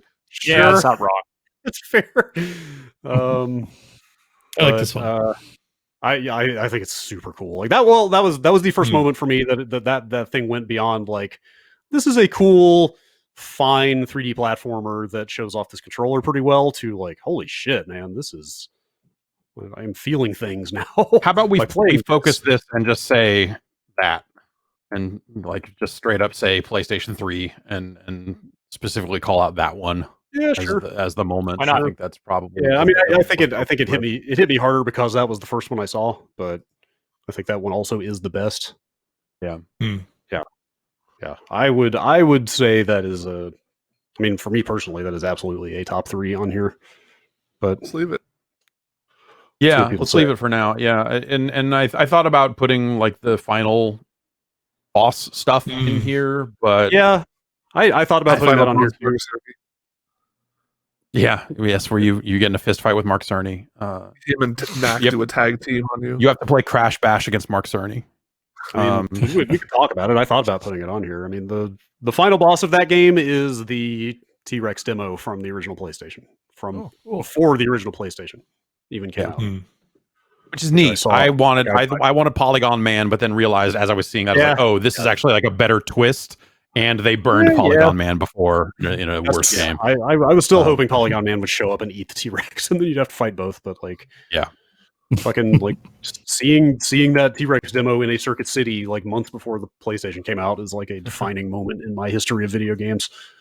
Like that was it was just like the perfect way to end that thing. Yeah, it was really neat, but I don't know that I saw that T-Rex. Maybe it's just a personal thing, but I don't think I saw that T-Rex demo until after I had already played games on a PlayStation and all that other stuff. So it was kind of like more of a backwards, like, oh, okay, right. Yeah. Like for me, that was my first-hand experience with a PlayStation, and from that moment on, it was just like, well, I fucking have to get one of these. Like every penny I can save, like every fucking bit of money I can scrape together from now on is going toward a PlayStation. Can't believe I want to buy a PS5 just to experience Astrobot. It is the best. You might say it's the best thing on PS5. I'm gonna elect that we cut all the moments of Last of Us Part 2 because they're very depressing. I'm not quite wrong. ready to go that far, but I get you for sure. I mean, are you the one that put fighting Ellie on here? Yes.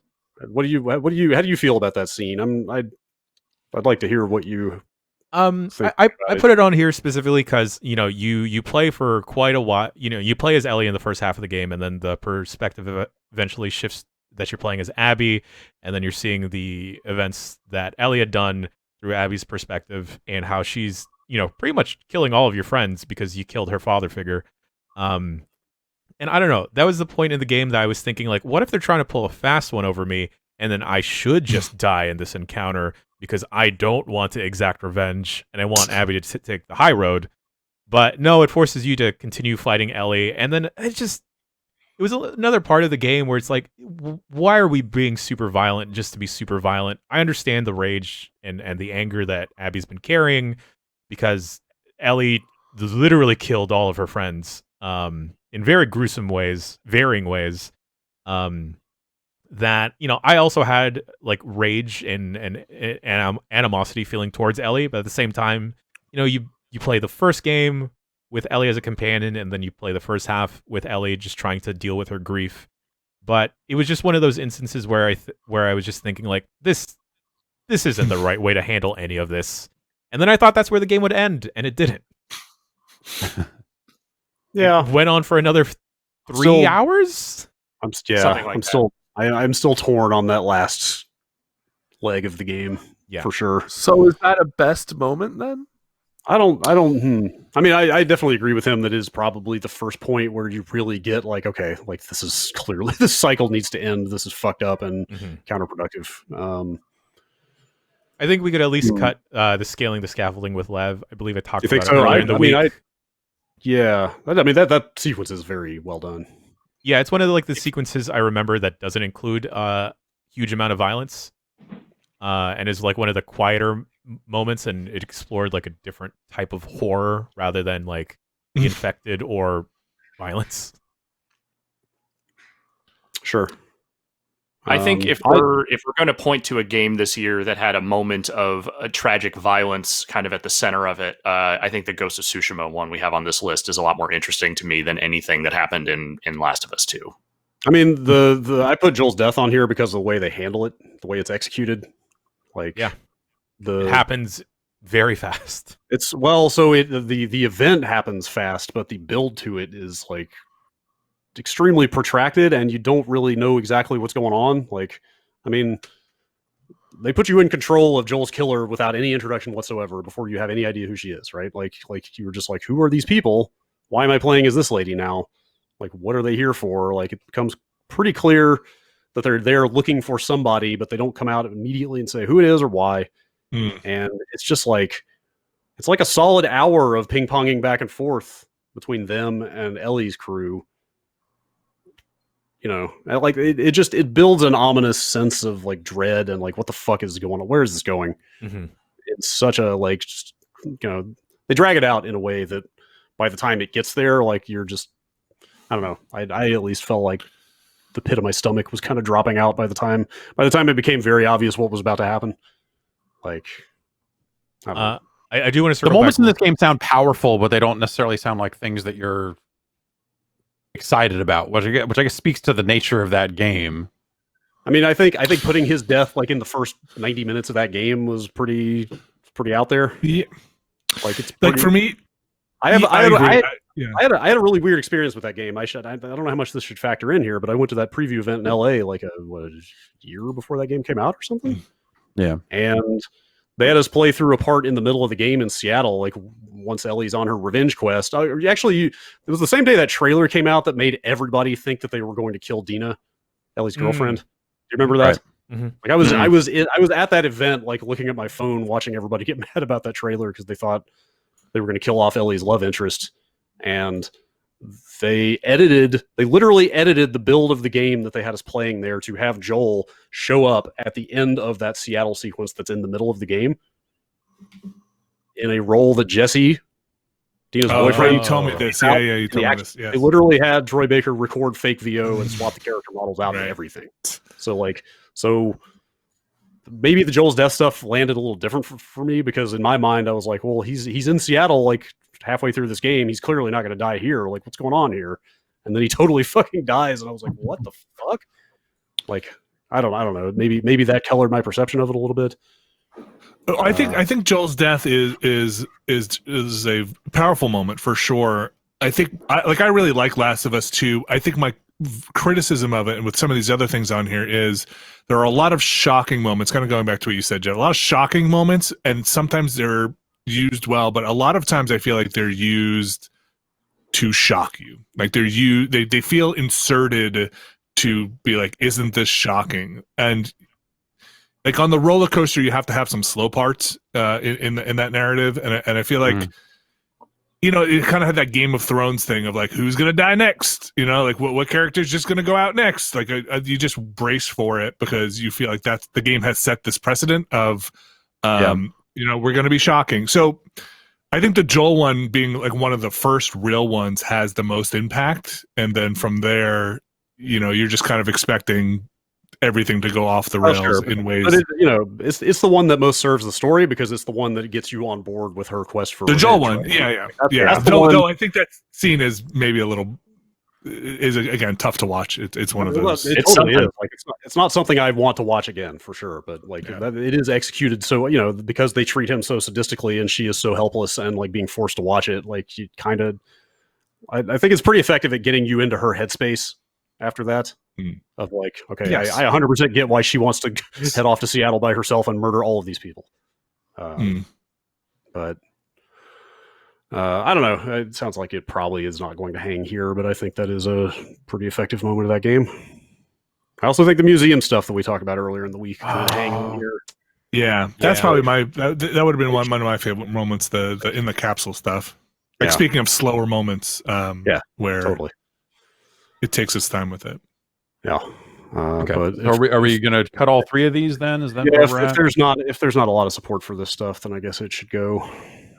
Real quick, I want to mention when I was fighting Ellie as Abby, I made a beeline towards where I thought Dina would be hiding because I thought that's how I'd end the mission fastest. And I was just in such a negative headspace. I was like, I'm going to go murder the pregnant lady. It's pretty vicious, Chan. Yeah, I'm going to lie. Yeah. All right. Damn.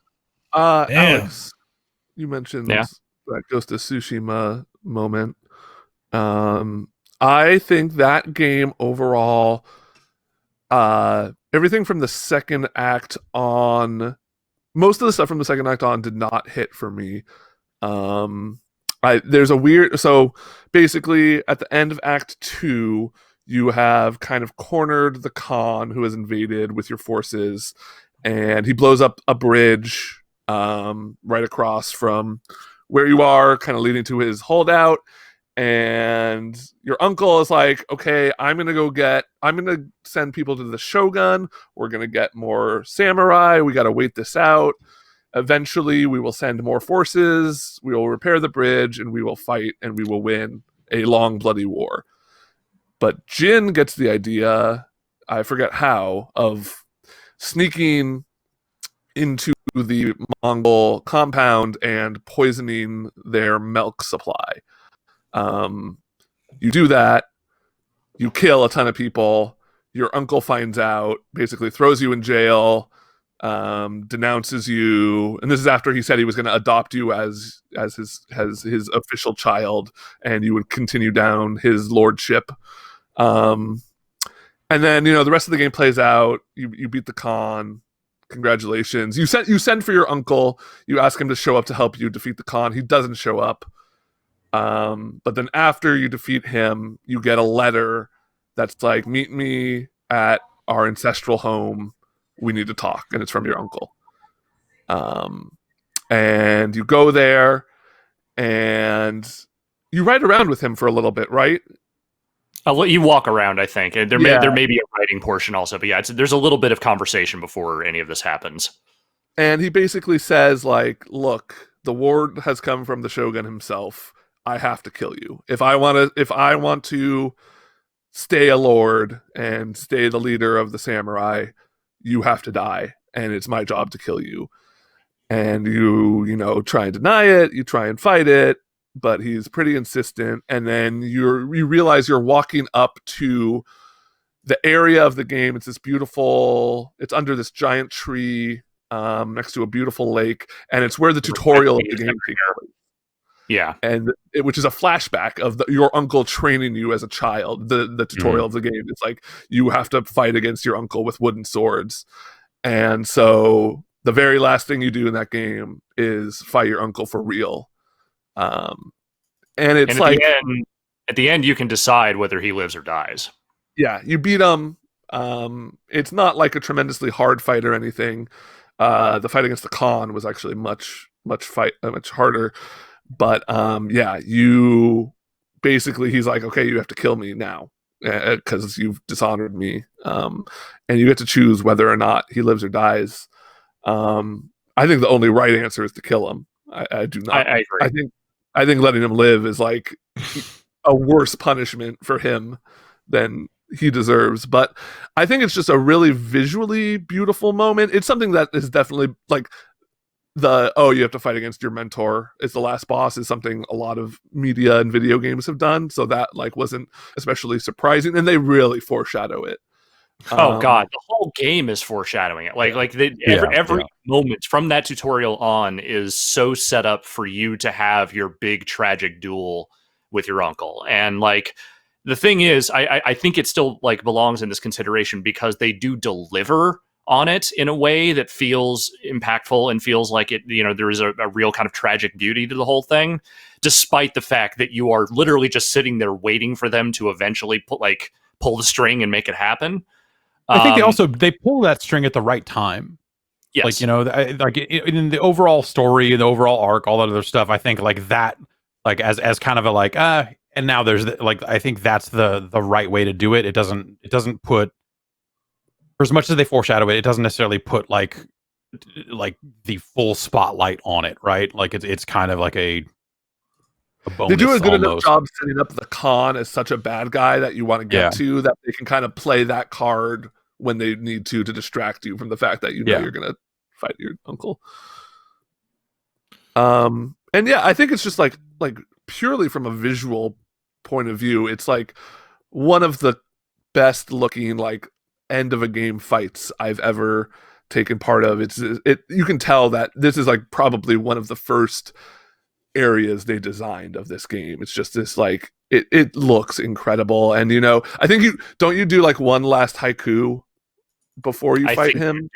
I think you do. Yeah, I think you have the opportunity to do one of those. Yes. And it's like really, it was the first haiku I did in that game was like kind of cool. I was like, oh, this is a cool system. Every other haiku I did up until the end was me just picking the first 3 dots I could see because I was like, this doesn't really matter.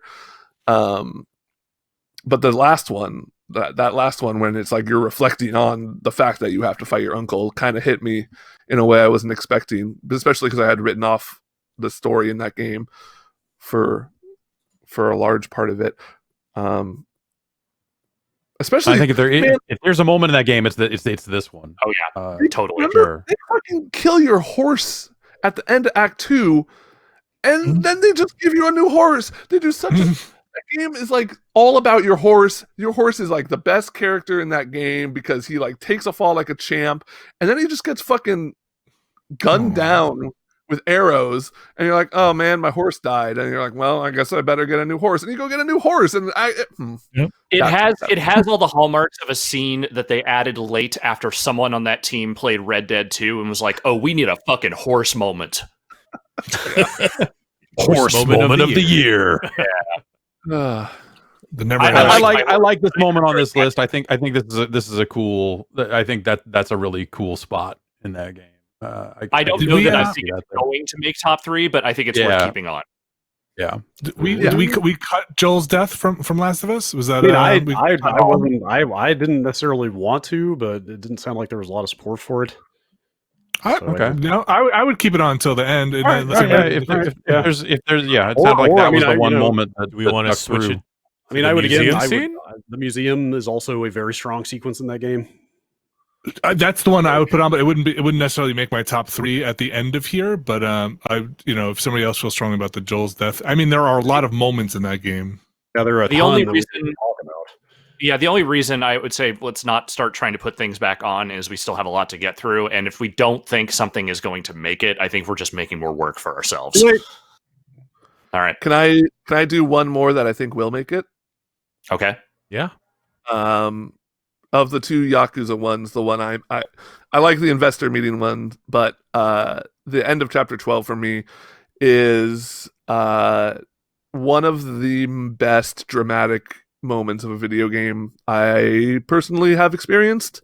This is, we talked about it during Best Dad. We talked about Arakawa's whole. He has this really convoluted plan to restore peace to the Yakuza. The end of chapter 12 is kind of after the big resolution of that plan, and it's the first time Kasuga has gets a chance to talk to Arakawa one-on-one. And it's just the big emotional payoff you're waiting for in that game. It's this moment where you're talking about the plan and everything, and Kasuga's just gassing him up, and then eventually it shifts from the two character models talking to the actual cutscene.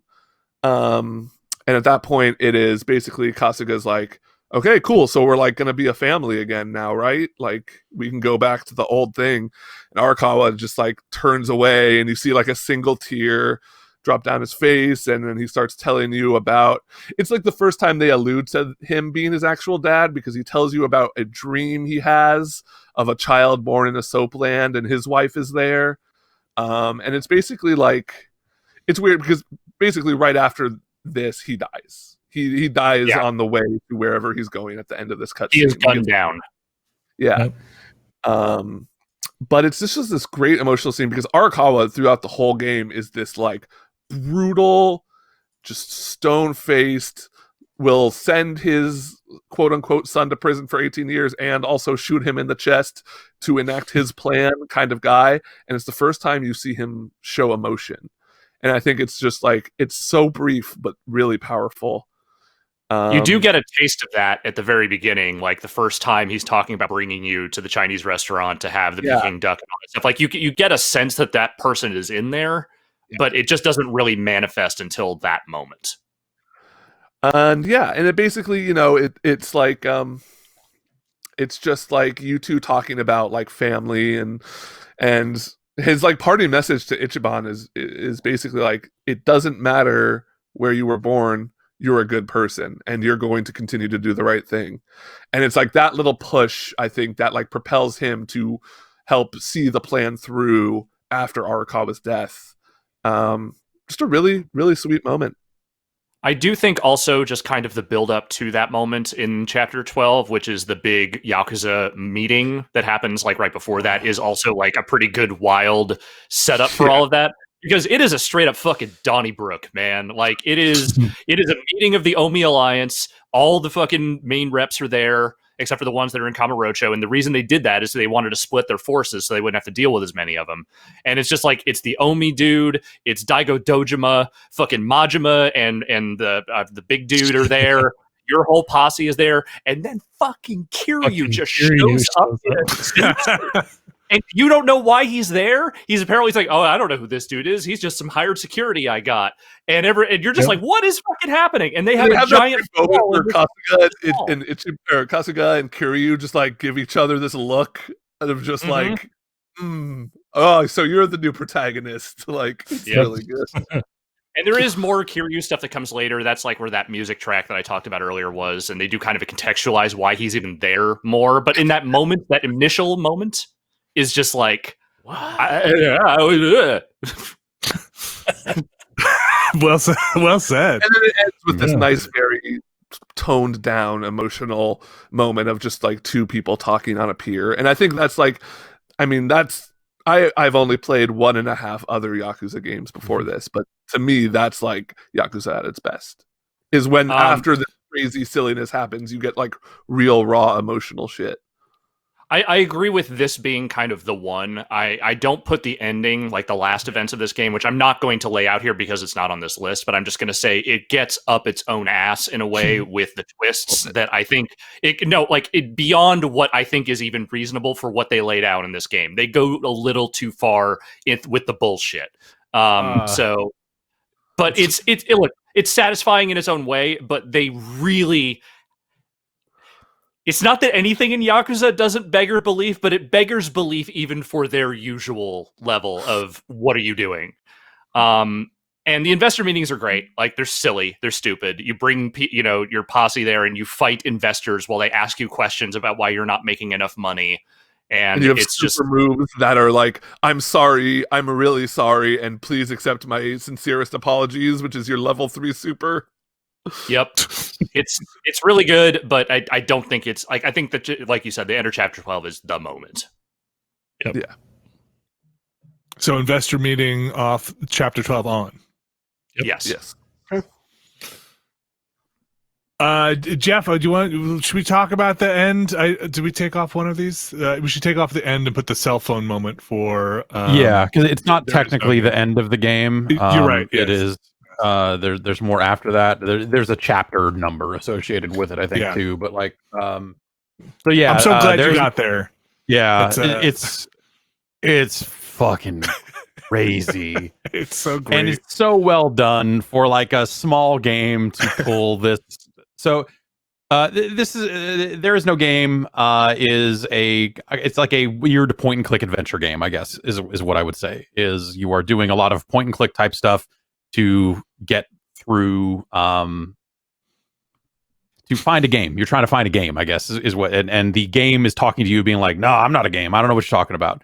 You end up warping through dimensions into other games, and then so suddenly you're in a LucasArts style adventure, and suddenly you're in a Legend of Zelda, like Link to the Past looking game, but it's still a point and click game, so it's not.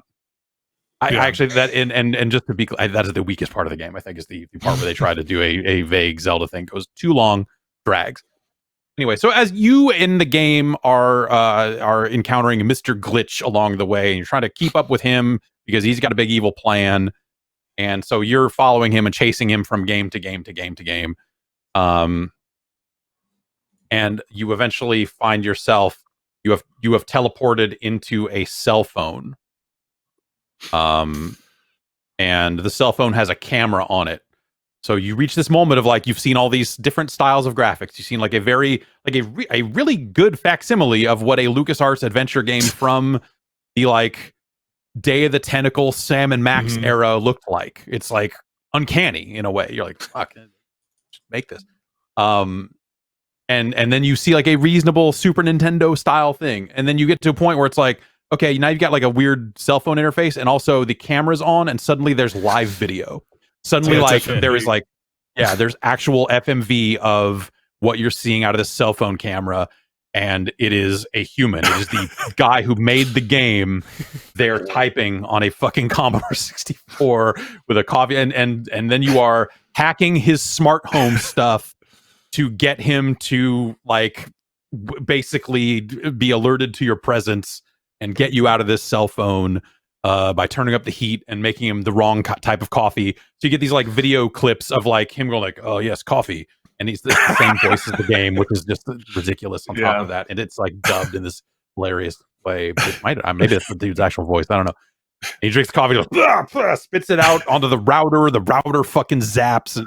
Like just all of these like individual little clips that they have inserted into this. So you are basically manipulating him, and the effect of that is like really very believable. Like they hide the cuts in static really well, so it doesn't necessarily feel like old FMV game of like, wait, we got to stop and load this clip up. They do a good job with that stuff, and it's fucking great. Like, it is just such a blow your mind moment in a game that feels so small, not in a bad way, but it's like, look at this quaint little thing, and then this hits you and you're like, whoa, they really reached here, like this crazy fucking thing. And it's just an awesome turn in that game that makes kind of like the final moments of that game where you and the creator of the game are kind of working in concert to try to finally defeat Mr. Glitch. I think that stuff's really well done. Yeah. The trappings of that are done, and like sometimes the gimmicks and the cleverness are hit or miss in that game. I think overall is very, very good, but you know, there are parts near the end there that I could see being a total drag, especially it's just like click on this thing. But the part where he's running around being chased by a vacuum cleaner make it okay. Like as his appliances start to come to life, as Mr. Glitch is reaching out into the world and escaping, and it's it's kind of a sweet story in the end. Exactly, it is a sweet story, but I think there's like it makes it fun in a way where you're like, oh, this game, parts of this game must have been really fun to make, because I bet shooting the I'm being chased by a vacuum cleaner stuff was just outstanding, and it's so well integrated. Like I think it was a true failed Kickstarter. And that being part of the story is kind of amazing also. Maybe if the Kickstarter had gone, maybe there wouldn't be these glitches in it. After that Friday show, I was reading like the developer apparently took the failed Kickstarter very hard and like has been pretty public about how rough all that was. Oh. And you see some of that in the game. Yeah. And you see a little bit of that in this, and I think that stuff's nice. It's a great moment. Yeah, it is a really great moment. It's a moment with an asterisk next to it. Yeah, I've enjoyed hearing about that. I haven't experienced myself the most. Is that a yes? Like that entire game, I recommend. It's not a huge investment. I don't know. Would you say, Jeff? Maybe 5 hours to get through. Between 4 and 5. Depending on how. If you lean on the hint system, then 2 maybe. But I'd say don't do that. I think I'm going to go play that right now. Actually. Okay. All right. Back to us. Yeah, we gotta take a quick break. We'll be back in 2 minutes. See you in 2 minutes.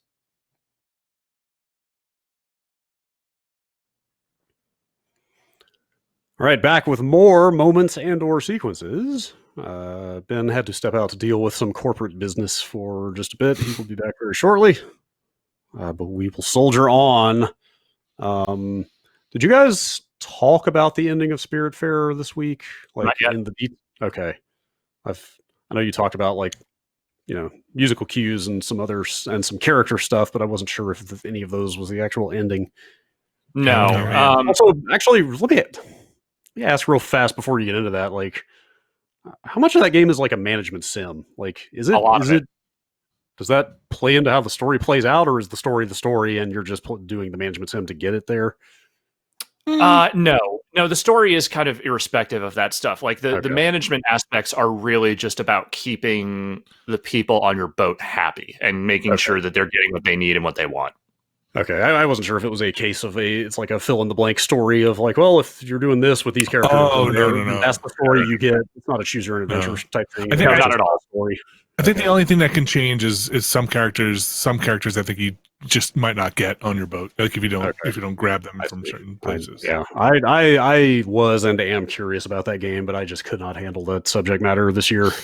Like when I heard what it was about, I was like, I will get to that in a year or two, not right now. Well, Vinny, do you want to? Who wants to talk? Oh boy. Well, I'll do it. I can start with the setup for the ending, and then for at least for what I interpret it as, and then you can take it from there. It's pretty heavy. So basically, your main character takes the place to ferry people. This is on the list of best River of Dead, best Karen simulator. You take the job of the Reaper to ferry people to their end times or the afterlife, and it turns out your character, which is revealed in some of the outside of the gameplay moment or outside of the on the boat moments, was basically a hospice worker and had helped people, in their end. It's pretty sad. Help people go on and move on, and now it's her turn. She winds up having this turn, being terminally ill. And so as you're bringing people, these people you've encountered throughout your life, metaphorically on this boat to the Evergates, which is where they pass on, and they kind of, in this scene, unburden themselves onto you, just like they did in real life, with as you coax them through death. Alex, maybe you could pick it up. Yeah. So each time you bring them through the Everdor, they have a moment where they kind of reflect on their lives and, like your role within it. And they're just talking very sincerely to you about what you meant to them, as well as, other things that have gone on in the story. And then you have like a moment. You hug, you say you embrace one last time, and they are sort of ushered through the door in a very nice, pleasant animation. And that happens repeatedly with each character that you meet. And there's one you can't move through, which is the parrot guy. He apparently just stays on your boat no matter what. So, and I'm not really sure what the exact reasoning for that was, but like everyone else you do that for, except for also the uncle who disappears. And the fungus kid, right? No, you do it for him too. You bring him to the Everdoor as well. Yeah. No, mushroom kid's the on mushroom board kid goes. Yeah, and then Uncle Atul is the other one you can't bring through because he disappears. And I talked about that stuff before. So at intervals, I think of like every three people you bring through, or four people, something like that. You get these little bits. I don't know if anyone else played Night in the Woods, but there's a moment in that game where you end up talking to what is essentially God or an old god or something. Like May has a dream, and it is sort of this big animal figure that is sort of has this big booming voice and kind of talks to you somewhat cryptically and also kind of curtly. This has a similar thing. It's like it is essentially the personification of death speaking to you and telling you, kind of telling you you're not ready, like you're not ready to learn this, you're not ready to face death yourself until the very end when they tell you it's like, I've said all I can say to you, more or less, and you will not see me again. And at that point, if you haven't ushered everyone through the door, you can just end the game, or you can finish out the remainder, I think, of the folks. But when it comes eventually your time to go through the Everdoor, it's just like every other moment. It's you and Daffodil, your cat, kind of rowing yourself into the door, and the last moment is you and Daffodil hugging, and off you go. Mm-hmm. Yeah, it's well done. God damn it. Yeah. Look. And then I lost my Game Plus, and you get like gold camo for the gun, like guns. Or what, right. Thank you. Thank you for puncturing that for me. Yeah. So it's it's hard to talk about because there's everybody just you're a listening post for all these problems, and then the last one is just you by yourself putting yourself through the door, which is like it's really Stella it's never really speaks. intense. Like Stella doesn't talk in that game. Stella is there to listen and to be essentially to be the guide for all these different personalities. And look, I like I said, I had a personal moment with that game. I lost my cat this year, and that last scene just fucking wrecked me. It just did. And I'm not expecting everyone else to have that exact same reaction to it, but like, that game was my year in games. It was doing a lot of not meaningless, but also just kind of menial busy work in video games to try and not have to deal with my own grief throughout the year. And to kind of, have that sort of reflected in a game that I was playing through all of that, it just hit me. It just like kind of stabbed me through the heart in a really nice way, And so that's kind of what it was for me. I put an asterisk next to it. Okay. Yeah. I thank you for that. Yes. Dreams is on here. Did anyone actually make a game in Dreams to see someone else play a game in Dreams? That did come out this year, didn't it? I started to say it came out last year, but it's like it didn't technically come out. So I put it on here mostly because this is probably the spot where I would talk about Dreams, but I did, I had my kids play stuff. It's fun. It's great to be able to make something and see people play it and then iterate on that without the burden of deadline for shipping a game or anything. It makes you respect game development, but also shows you the fun that can be involved in it and the satisfaction that you can take from seeing somebody interact with something you made. It doesn't need to stay on here, but it was great for me to make something and have my kids run around in it and get joy from that. What'd you make? And Was the it leap, good? no, it was not good. The leap from Little Big Planet to that thing is so fucking crazy. Like, Little Big Planet, it was like, oh, somebody made Mario 1-1. Like, oh wow, somebody made Geometry Wars. How did they do that? And then like Dreams is just like, the fuck is this thing? Like the stuff I am seeing out there, it's like that looks better than some actual games on the market. You made Yeah. somebody remade Fallout 4 in dreams. Or It's is working wild. on it, and it's like very functional. It's like insane. Even just some I of the don't- artwork people make in it Yeah. is wild. Yeah, Yeah. totally. But yeah, it's there's one so Among Us, we talked about it's I put this on here when I was thinking about the moments we had. And Among Us had some of those we talked about it previously on other categories, but some great moments within it. And I put the perfect crime here, basically getting away with doing something nasty and watching getting away with it. The perfect crime. But again, this doesn't, I don't think this will make it in the top 3, but kind of like Phasmophobia, when it all works, it's amazing. You have a really great moment or a really great time in it. It can be a great moment. Sometimes when that happens, I don't love it because it makes me look askance at the person who did it in a way I don't like. It's like, I don't like thinking that you are capable of being that deceptive and being that good at it. It's like, I don't wanna Look, think you about just need to get in touch with the fact that we're all huge pieces of shit deep down, and so deep down, we'll all betray each other. Everything, it's the nature of things. So you just have to embrace it. But that's why that game blew up this year. Is that everyone, Totally. everyone had that one time at least that they pulled off Yeah. the perfect crime. That's right. That's why that game works for sure. It's just once in a while. Mostly when Vinny would get away with something, it's like, man, you come on. It's always the quiet ones. What? Yes.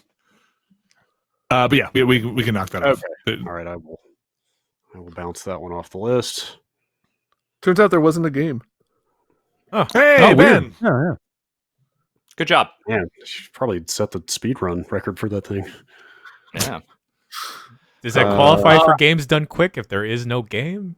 These are Definitely not questions. This assembly is not prepared to answer such questions. Yeah. All right. Well, I have one question I'm prepared to answer here. Okay. And that is, does Fuser belong on this list? And I'm going to say ultimately, no. Oh no! Again, I think it's similar to something like Among Us or whatever. Like where you have that kind of like that gameplay moment of like, oh, all this shit came together. And I think when you do that in Fuser, it's good, but it's always very fleeting because like in Fuser, there's no such thing as nailing my mix because I want to do another thing, another thing, and another thing, and another thing. It never ends.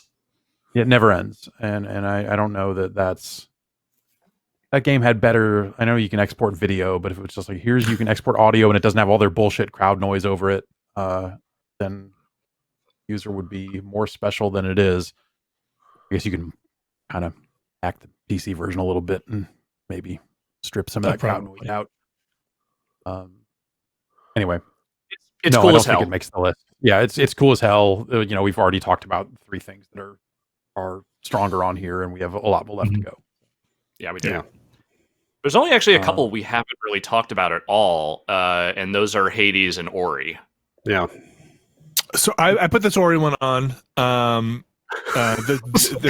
was sitting here going like, is he going to be able to talk about that after talking about Spiritfarer? I don't know. But I was going to let you talk about it because you put it on there. This one is sad, but Spiritfarer has a lot of build. This one, Ori is a kind of sad game in general. Well, Spiritfarer is not necessarily a sad game.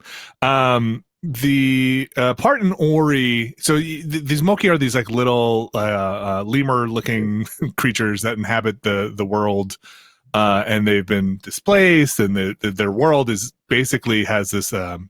If everybody's seen the Neverending Story, it's like the nothing is taking over, right? So like everybody is getting kind of infested, and I don't know what happens exactly. They're very childlike. Like I feel like I should point out, like all of their dialogue, they've got a very childlike, like charming quality to them that makes them seem like very innocent. Yeah, and so they basically like turn to stone, right? Like you can turn to stone in this world as it kind of fades away, and basically it's like classic kind of like world tree mythology. There's there's a giant tree from which all life emanates, and like that world tree has basically died in this world, and so decay is creeping out, like physically creeping out from where the dead tree is, and anything that lives around that tree is like slowly being turned to stone. So you have this one this kind of glade, this bastion that you've set up in the world where everybody's kind of, hey, come here, it's a sanctuary, and one of the Moki there is like, oh my gosh, do you check on my family? Like they're in this other part that was in the bad business, and you go there and there's this tableau of them basically, one of them holding onto the child frozen, and oh boy. I can do this again. I can pick it up if you want. I mean, it's a side quest. Yeah. You pick it up and also the other mechanic in that little glade that you've got is that you're constantly upgrading it. Like there's a dude and you pay him money and it's like, oh, now I'll clear out all the brambles here. Oh, now I'll start building some tree houses for the Moki. There's just a bunch of upgrades that are mostly gameplay relevant. But one of those upgrades, building houses for the Moki, opens this quest up of like, the Moki's like, oh, I love it here. It's so warm and inviting. And we've got this wonderful house that he built for us. I can't wait to go find my family. Or can you go find my family for me and have them come join me in this wonderful new house? And that's the side quest. And then, what is it? The Silent Woods, I think, is the zone that is closest to the tree. I don't remember exactly where it is. I believe it's the Silent Woods. Like everything is dead in the Silent Woods. There are a bunch of like petrified Moki and enemies and all kinds of stuff there. Like, I don't know how much we'll even get into it here. The villain of the game, Shriek, is from the Silent Woods. And she is basically a giant bird who is the last of her kind, and her petrified dead parents are constantly in the background of this zone every time you run by. Yep. And she essentially, like, this is kind of tying into the ending a little more, but like her setup, which you don't find out really until the end of the game in flashback, is that she existed as an egg. Her egg was laid before the World Tree died, but before she hatched, the World Tree died, and her parents turned to stone. Everything around her turned to stone. She hatched partially turned to stone. Like her legs and parts of her body are petrified, but not all of her.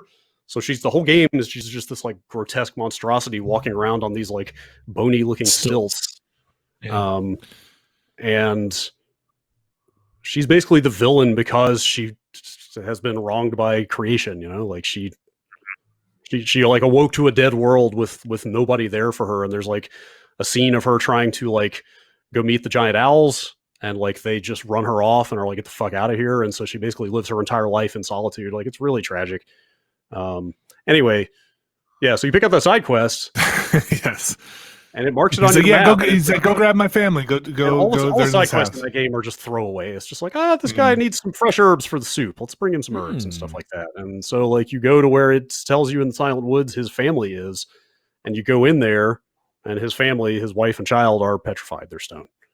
And you pick up a little like stone doll that belonged to the child, and go back. They're to like, the glade they're with like, it's very like, they're like huddled like together. They're embracing. Yeah, they're huddled together. It's like obviously they like were waiting for the end to come or whatever.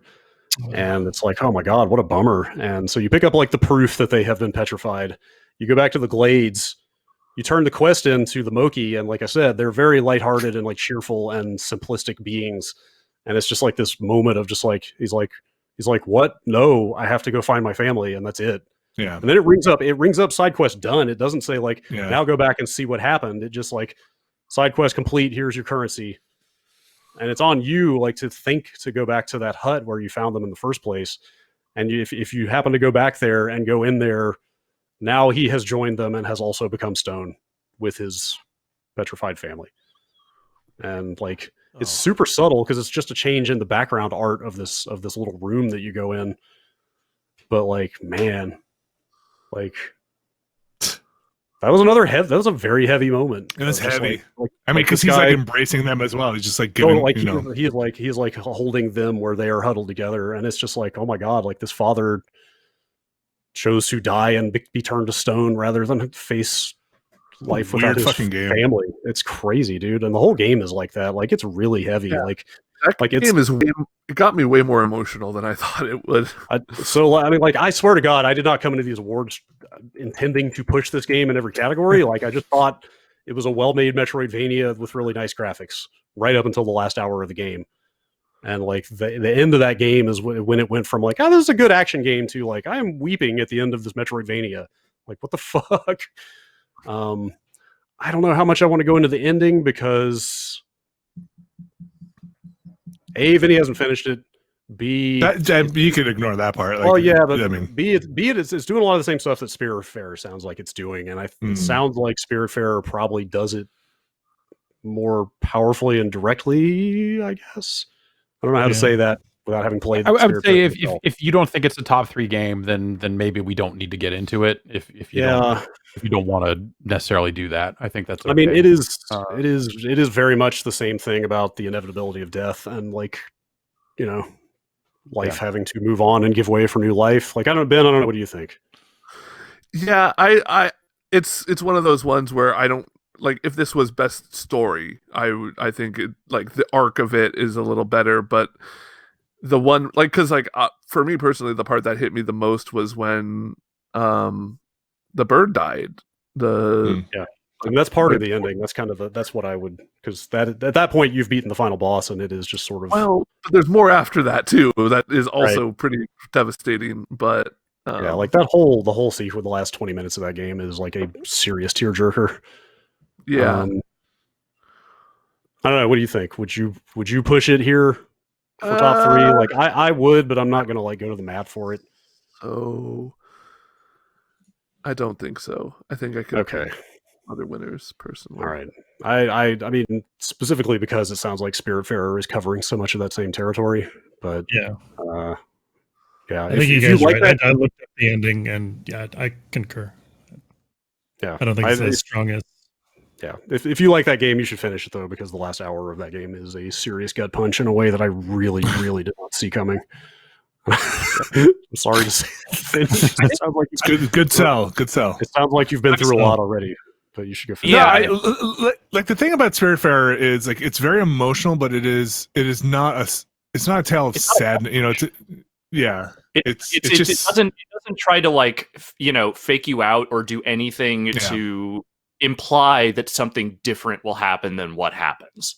Like it's a slow build. It gets you there. It teases out a little bit of information, but the plot, like the revelations, they aren't really the point. The point is the acceptance. Yeah, there is a reveal at the end of Ori that recontextualizes the entirety of both of those games. And ultimately, like the place it gets to is very much what Outer Wilds did last year. It is very much like the life that inevitably will have to move on and fade away and pass from the world to make way for new life. And like it's just handled really well, and it's really fucking sad. But yeah, I'm not gonna harp on it if people feel strongly about other stuff. There's a lot to feel strong about on this list, is a thing. Yeah. Vinny, would you cut the monkey stuff too? Yeah, I mean it is a powerful moment, but it wouldn't. For my personal top 3, it wouldn't make it. Like it's the same thing. Maybe in the end with a group top 3, I'd take it over something else. But this is the group list, so I think it is. I'm okay seeing it go. People feel more passionately about other stuff on here than I feel about that particular small moment. Yeah, in a world where Spiritfarer didn't come out this year, I would probably really cling to this, but I can see it going because they do seem to overlap a good bit, but. The game Ori is sad as fuck, man. It's pretty affecting. A lot of sad games in 2020. Not like sad, depressing, like Last of Us. Yeah. Like like there's different kinds of stuff. Like again, I want to make sure like Spiritfarer, I don't want to represent as a sad game. It is emotionally impactful because everybody has to say goodbye to people. Mm-hmm. And like I think that's what it. That's what this is too. Like honestly, this is the whole ending of this game is people having to say goodbye to each other. It's fucking rough. I just want to sob for a little bit. If that's okay. God damn. It's you saying What's that? Hello? What's that? Yeah, who's got a fun moment they want to talk about? I mean, the fists in Hades was really cool. I did a sick uppercut. Yeah. And then the Chaos Shield was cool. Finding that perfect build. That first time that you're like, I just broke the game.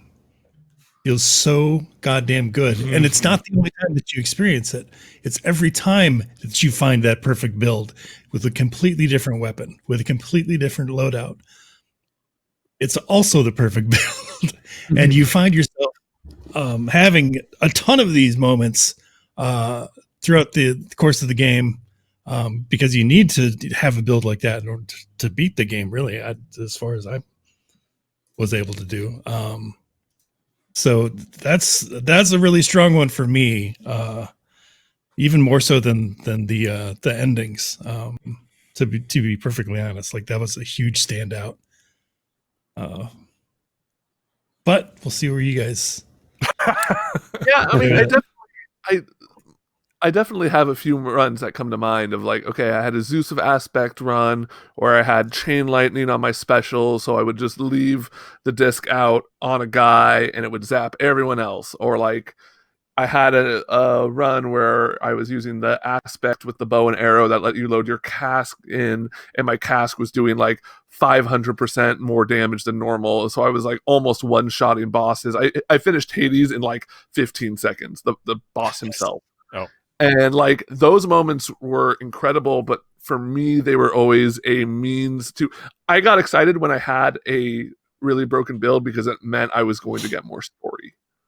Yeah. Okay. I agree with that to a sense, and I do like the story in Hades a lot, but I think for me the propellant in that game was a little less seeing the conclusion of the story and a little bit more just wanting to triumph, which is to say finding those builds, finding those combinations of sometimes seemingly disparate abilities that would somehow come together in a way and just make the game. It make you feel like you just fucking bowled over that thing. And I think the storytelling in that game is really good. I love the structure of it, and I think where they get with the story in the end is really solid. But it's not my favorite of the Supergiant pantheon of stories, and I think that to me, like the actual moment to moment, like, oh, I am actually breaking this fucking game with the gameplay thing was like a little bit more of a standout than the actual conclusions it draws. And the thing is, like, we have beating Hades once and beating Hades 10 times on here. Like, the thing is, like, every time between 1 and 10, you get a little more story. And so it's hard to, like, pick one of them. Because, like, I mean, the 10th one is obviously the big resolution, and, you get Persephone back. We went through you get the song. We went through the kind of the story as a whole when we were talking about Best Dad, but for me, like I wrote both of these on here once and 10 times. Originally, I was like, oh yeah, it's the 10 times. It's the last time you beat it. But like, I'm just thinking back to how many times I died to Hades himself. Well, first of all, how many times I died to fucking Theseus, and then when I finally beat his ass, just like getting past Cerberus. I think like a special shout out to the first time you get to that 4th layer of hell and you see Cerberus there and you're like, oh my god, do I have to fight fucking Cerberus now? I don't want to fight Cerberus. He's like, no, you just got to go find him a snack, and then he'll get out. A great bit. Good bit. But then like you run up against Hades. I got my ass kicked a bunch of times by him, but then you finally beat him and you start making your way to Greece, and I think I already talked about this a little bit, but like that whole game is just like tones of gray. It's beautiful, but it's like very like it's hell. It's hell. It's got like it's layers of hell, purples and really gross colors, and then you make it to Greece, and it's this bright, beautiful. There's flowers everywhere. You hear Persephone singing, I think maybe. You see her tending to her flowers and stuff, and it's just this really kind of like shell shock moment for me of just like, oh great, like this is like taking place on Earth, quote unquote, right? Like this, I mean, it's a fiction. Hades is not a real place on Earth, but the fact that you get there is just like, oh my god, like it kind of puts the whole game into a weird context of like, yeah, there's all this shit going on, and then later on when you like talk to Achilles and stuff and he talks about war, it helps contextualize that even more. And so for that's why personally I like beating Hades once more than beating Hades 10 times, but I do really like perfect / broken build. Yeah, I think for me it was the beating Hades once thing, because like you get to a point where you For as much as that game does a great job of keeping you invested in the story in a run-based game and making a failure still matter and letting you feel like you're still getting meaningful stuff, I feel like by the time I got to the point where I was finally beating that game, I was so mechanics focused and so dialed in on that stuff that like I had just put a lot of the stories, like the point of why I was trying to escape had completely left my brain by that point. Because I was just so focused. I was like, well, I gotta get the right bug and right weapon, get into this stuff. Like all that shit had just faded to the background. And so beating the game was this almost shocking moment of like, oh, fucking right. This is the reason I've been doing this. And I think like that moment is so powerful. And the conversation there on that first time is just so great. And then also, not to fucking throw it on the list here, it is a tragic fucking moment of like, oh, I'm not going to survive up here. Like, I'm not going to get what I actually wanted. And that, I think that whole thing is so well done. And I think beating it once is probably the moment for me. At the same time, when I look at the rest of the conversations we've had about other stuff, I don't know that any of these make it. Mm-hmm. You might be right. The one last thing I will say about it is it did something. So, it did something that no other roguelike has done to this degree, at least that I've played. There might be smaller ones out there that went under my radar, but it made you beating it and doing subsequent runs make sense from a narrative perspective. And I think them finding a way to do that is incredible. And like, yeah, I don't know that necessarily like dials into this category per se, but I think if you think about like what are the things that Hades does that sets it apart from other games of its style, like that is definitely a huge one. Sure. Yeah. I think we'll talk about that part of it a little later. I'd be bummed if we lost all three of these, but I've been some of these other ones. It's funny because like coming into this, I was like, oh, beating Hades is the winner of this category. And but like as we've gotten deeper into it, I'm like, you know what?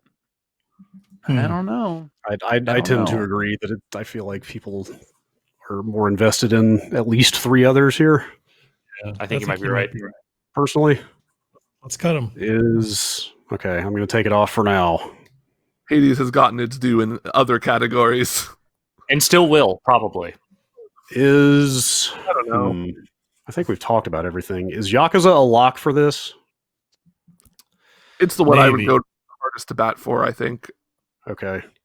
It's not my number one lock, but I could definitely see it in the top 3. Okay.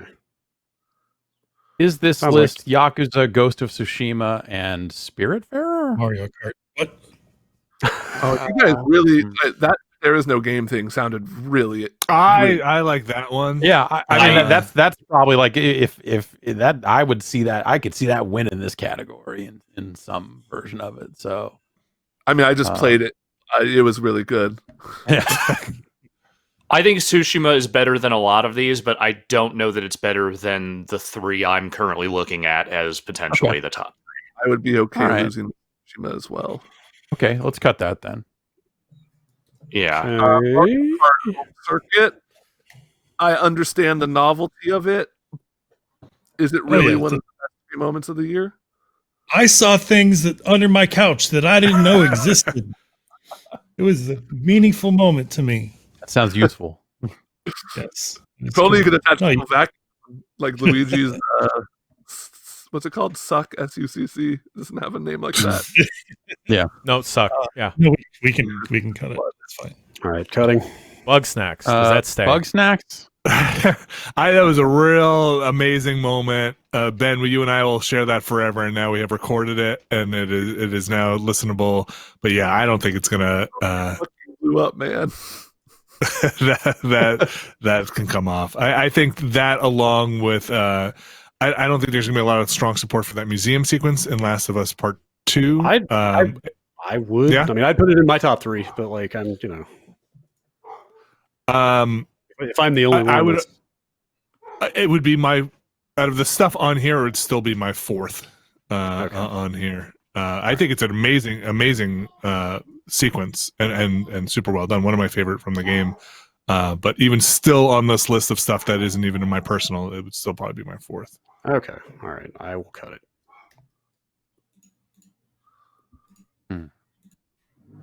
Should we go around the table and vote, or See what our where top we're three at. would be?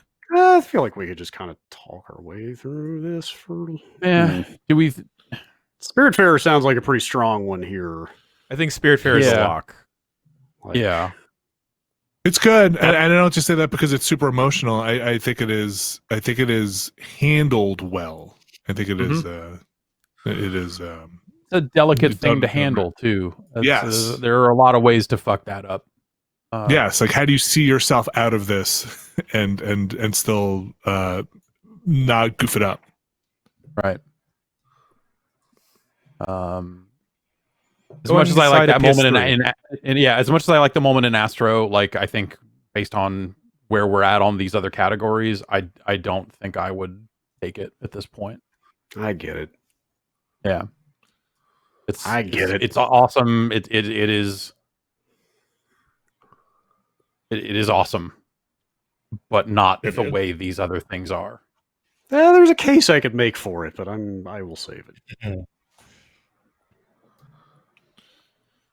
Astro will get its due elsewhere. That sounds like a threat. I tend to agree. Is this top three the middle of this list? No, 13. That seems like the most like consensus support. I mean, if I mean, it I would was, take. Yeah, I would take 13 over Yakuza, but I have not played a lick of Yakuza. yeah, I that's haven't gotten that far in Yakuza, but I fucking love Yakuza. And Yeah, that seems I like a support good it three for to that me. reason.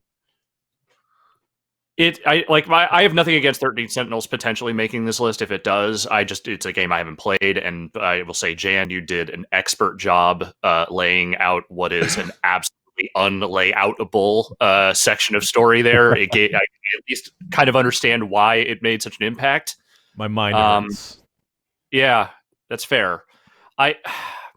Here's the thing. If it was me, I would put Kentucky Route Zero over Yakuza, but I think that I'm just saying for my personal list, like my personal three would be Yakuza, Spiritfarer, and Kentucky Route Zero, with like Kentucky Route Zero being number 2. But no one else here played it, and I think I've communicated as much as I can about that moment verbally. It's really a thing I think people need to experience for themselves. And if I'm honest, I think Spiritfarer for me, I mean, that was the moment for me this year. The moment. So I can let go of Kentucky Route Zero. I'm real tired of saying that, but I can do it. You made me want to play it, and like even though I know these moments that you kind of lined out, I would like to experience them for myself. And I honestly didn't even know there was a complete console edition out until we started these deliberations. Go play it. I think I'm still at the end, or I think I'm at starting Act 3, and so I just need to finish that up at some point.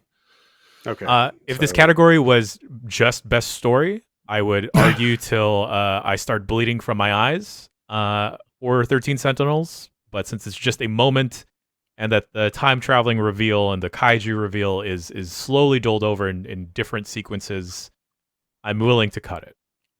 Okay. I'll put a bullet Definitely in its head. most story. Yeah, if it's most moments in a game, if that was this category, Yeah. Jan, did you just love it too much? You had to let it go. Sometimes- That's right. Well, why'd you do it, Jan? You know, I started talking just to my PS4 and hoping to revive it, and cloud. Mm-hmm. Put your saves into Sector 0 and it'll be okay. It may not be if I stop paying for PS Plus. Oh yeah, then you're. Y'all made Spiritfarer sound real good. I think Spiritfarer wins this. I think so too. Yeah, yes. It is very good.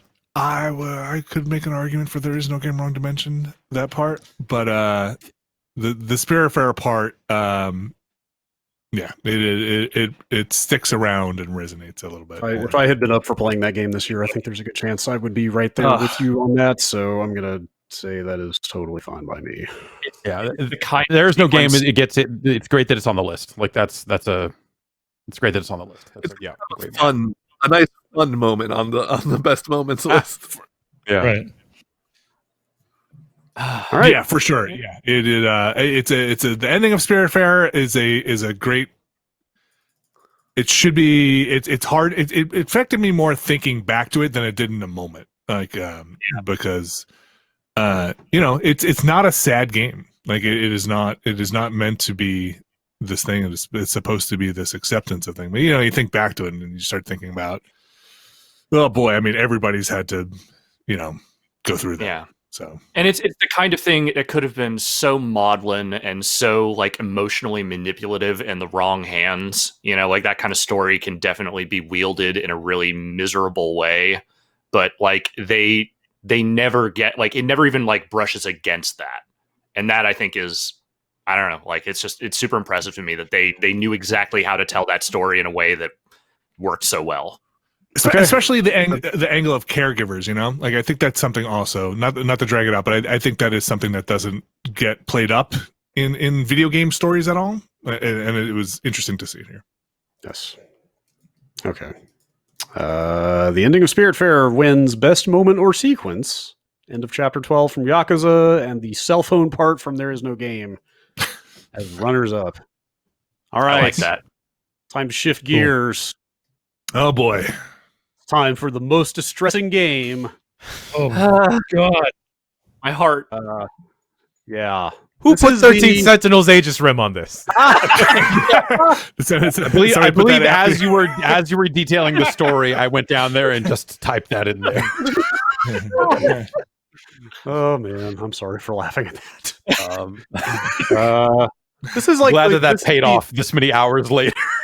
Because I had This forgotten. is I wrote it. this is the game. This is the game that is the biggest bummer to us. Like this is the game that bummed us out the most. Not like Yeah, and not, this is not oh it's a sad game or oh The Last of Us is so violent. It's like man, what the fuck? is it's How the fuck did this messiest- come out? messiest mess of a product, Yes, of That's a right. game product. Or an aspect of a product. Yeah. And I get Stuff on Let here me now say- that I'm like, where did this come let me from? okay, go ahead talk and read the list, and then I can say my piece here about something. Okay. All right. Here's the list. Cyberpunk 2077. Godfall. Marvel's Avengers. WWE Battlegrounds. Fast and Furious Crossroads. Phantasy Star Online 2. Dirt 5. Warcraft 3 Reforged. Minecraft Dungeons. Among Us. Worms Rumble. Oh. G.I. Joe Operation Blackout. Doom Eternal. 13 Sentinels Aegis Rim. Last of Us 2. No. And the PlayStation 5 horizontal stand. I'm going to delete the question marks off of that because it super belongs on this list despite not Look, being a game. If we're really focusing this on most distressing game, which I think is what we need to do, because yes. this becomes not game, it opens the door to a lot of way more distressing real world stuff that we're not trying to focus on here in this. The PlayStation 5 horizontal stand, though, is a fucking piece of shit. What the fuck is wrong with these? Like, if you set it up and you're like, I'm never going to touch this PlayStation again, then it's perfect. It just clips right on the back. It's like, oh, this is nice. What if there's an earthquake? It will There slide was right just off an there. earthquake. There was just an earthquake. God damn it. Bunch of cardboard boxes fell down on my house. Yes. Someone who has to touch a console on a somewhat regular basis to swap an HDMI cable out for capture purposes. This thing falls off that motherfucking stand every goddamn time. Breathe Sucks on the so bad. PS5 on the horizontal stand. It will come right off of that. thing. It's so Yeah. bad.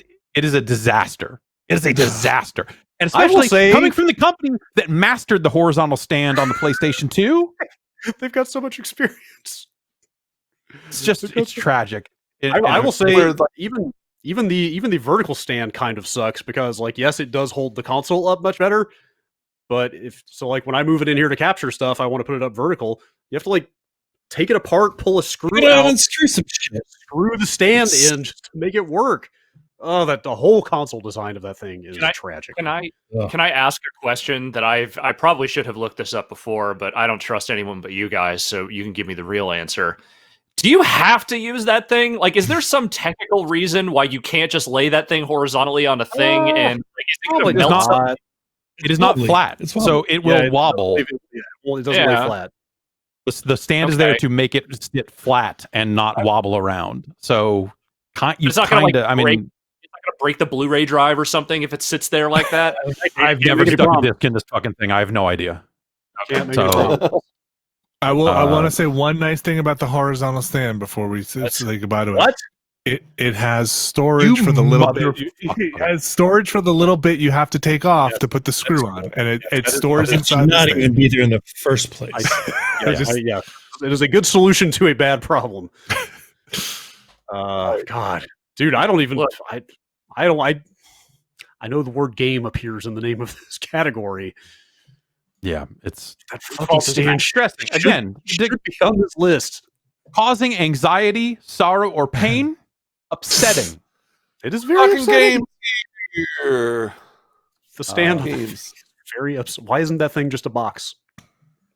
Because it looks cool. I mean, that's the thing is I like the look of it. So I like on one hand, I'm like, but I really like the look of this crazy what? thing. Like that it isn't flat, but yes, A lot of ways to make from a something look functional. cool. Still give it a flat bottom with 4 rubberized feet. Yeah, well, yeah. From a functional functionality perspective, it Yep. is bad. Last of Us 2, I don't think belongs on this list. This is not what we are trying to say with this category. It is not like a boy, this game is stressful and grim. Like that is not what we're going for. You know what? Like, I think another way to look at this category is that it's kind of like worst game with the acknowledgement that we couldn't possibly play every game and know what's the actual worst game. Yes. Well, because the worst and game yeah, is like some Yeah. $9 thing on Steam that is like some bad weird porn Yeah, thing like- that is just like The worst game is always this year's Big Rigs, basically. Yeah. And It's a game that has an achievement. It's a game that has an achievement on Steam that says you played this 2 hours, you don't get a refund. right. right. Right. Yeah. It's just worse. Because, There was a game we're that on did that. Well, yeah, that's on fair. here. But where is it? Doom Eternal. A game that, like, I did not enjoy. I don't think that's a bad game. I just think they made a lot of decisions, and we talked about this yesterday.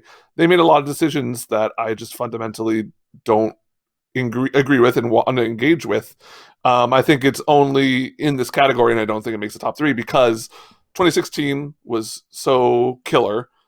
And it feels like they just went hard in one direction from it and wanted to make it their way. And a lot of people like it. A lot of people did not connect with it.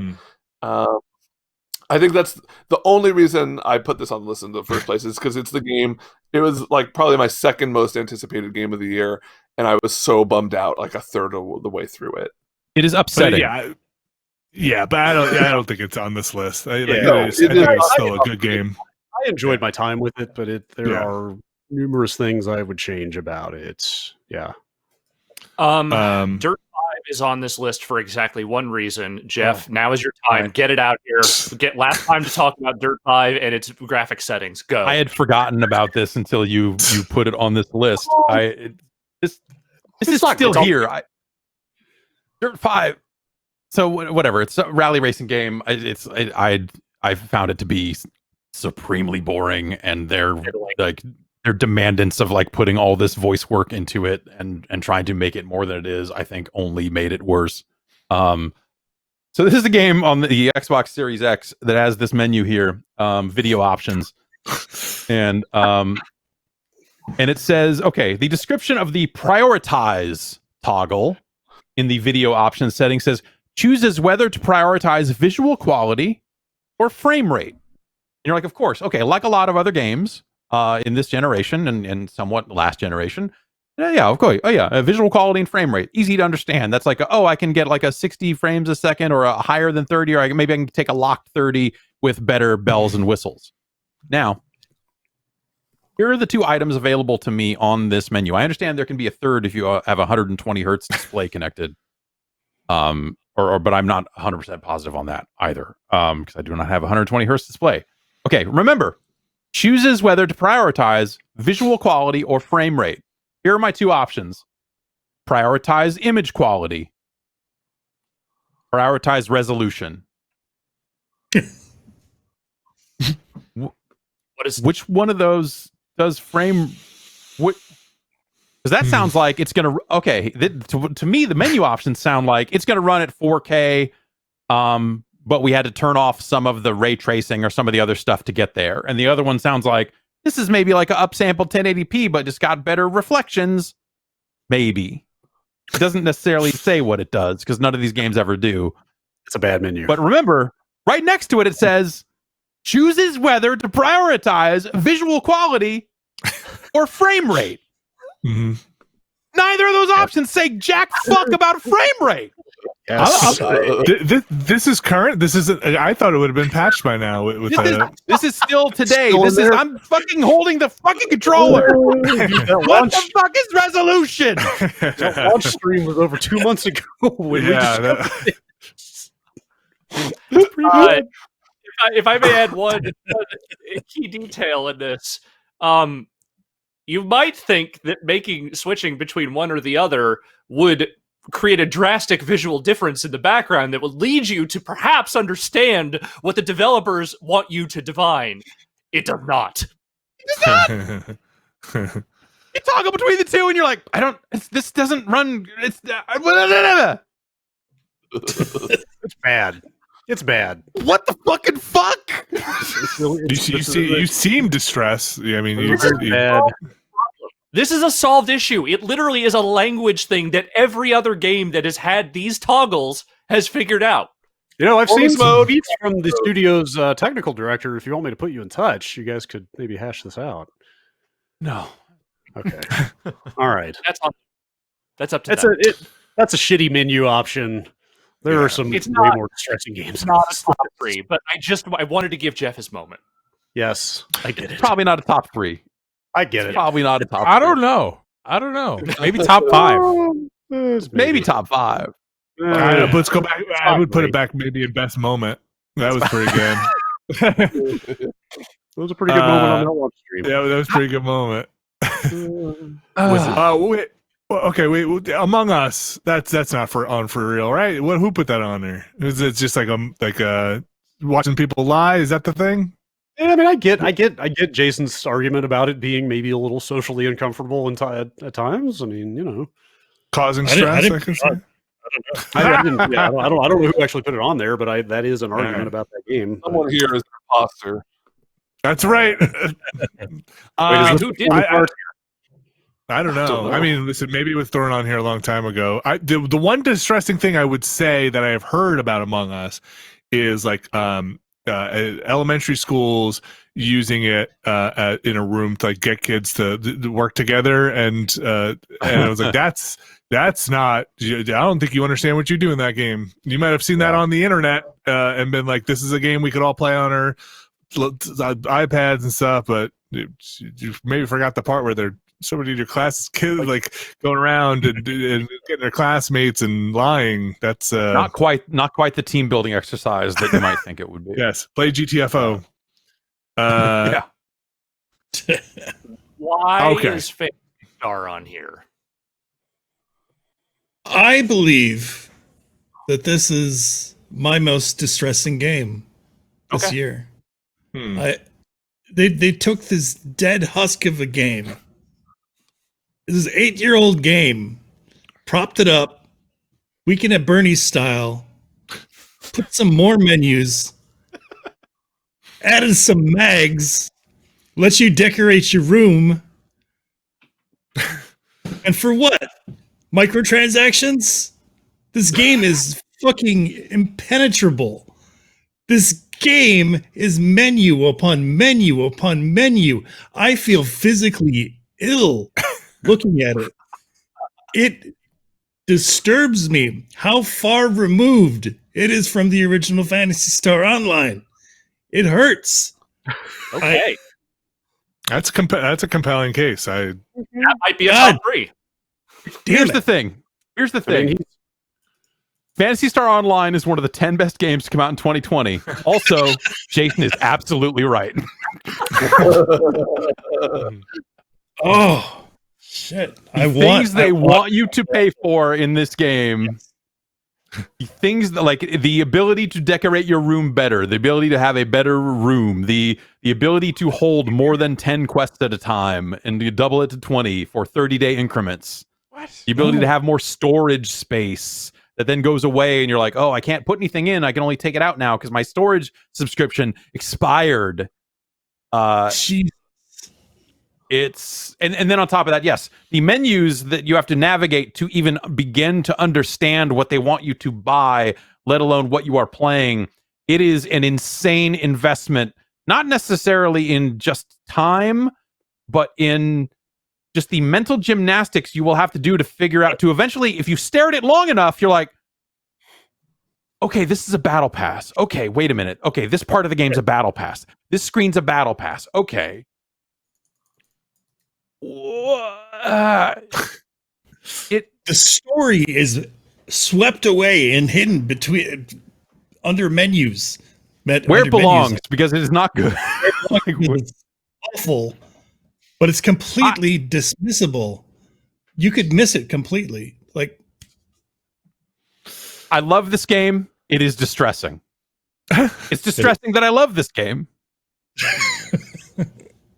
I don't know. Maybe it doesn't make top 3, but we can't cut it just yet. Okay, I think maybe it does. does. I don't know that I see it top 3, but Minecraft Dungeons is Minecraft Dungeons, all right. It's like what I wanted. It is not what I wanted. It's a bummer that it doesn't have more depth. It's a bummer that it doesn't have more Minecraft, other than the look of Minecraft.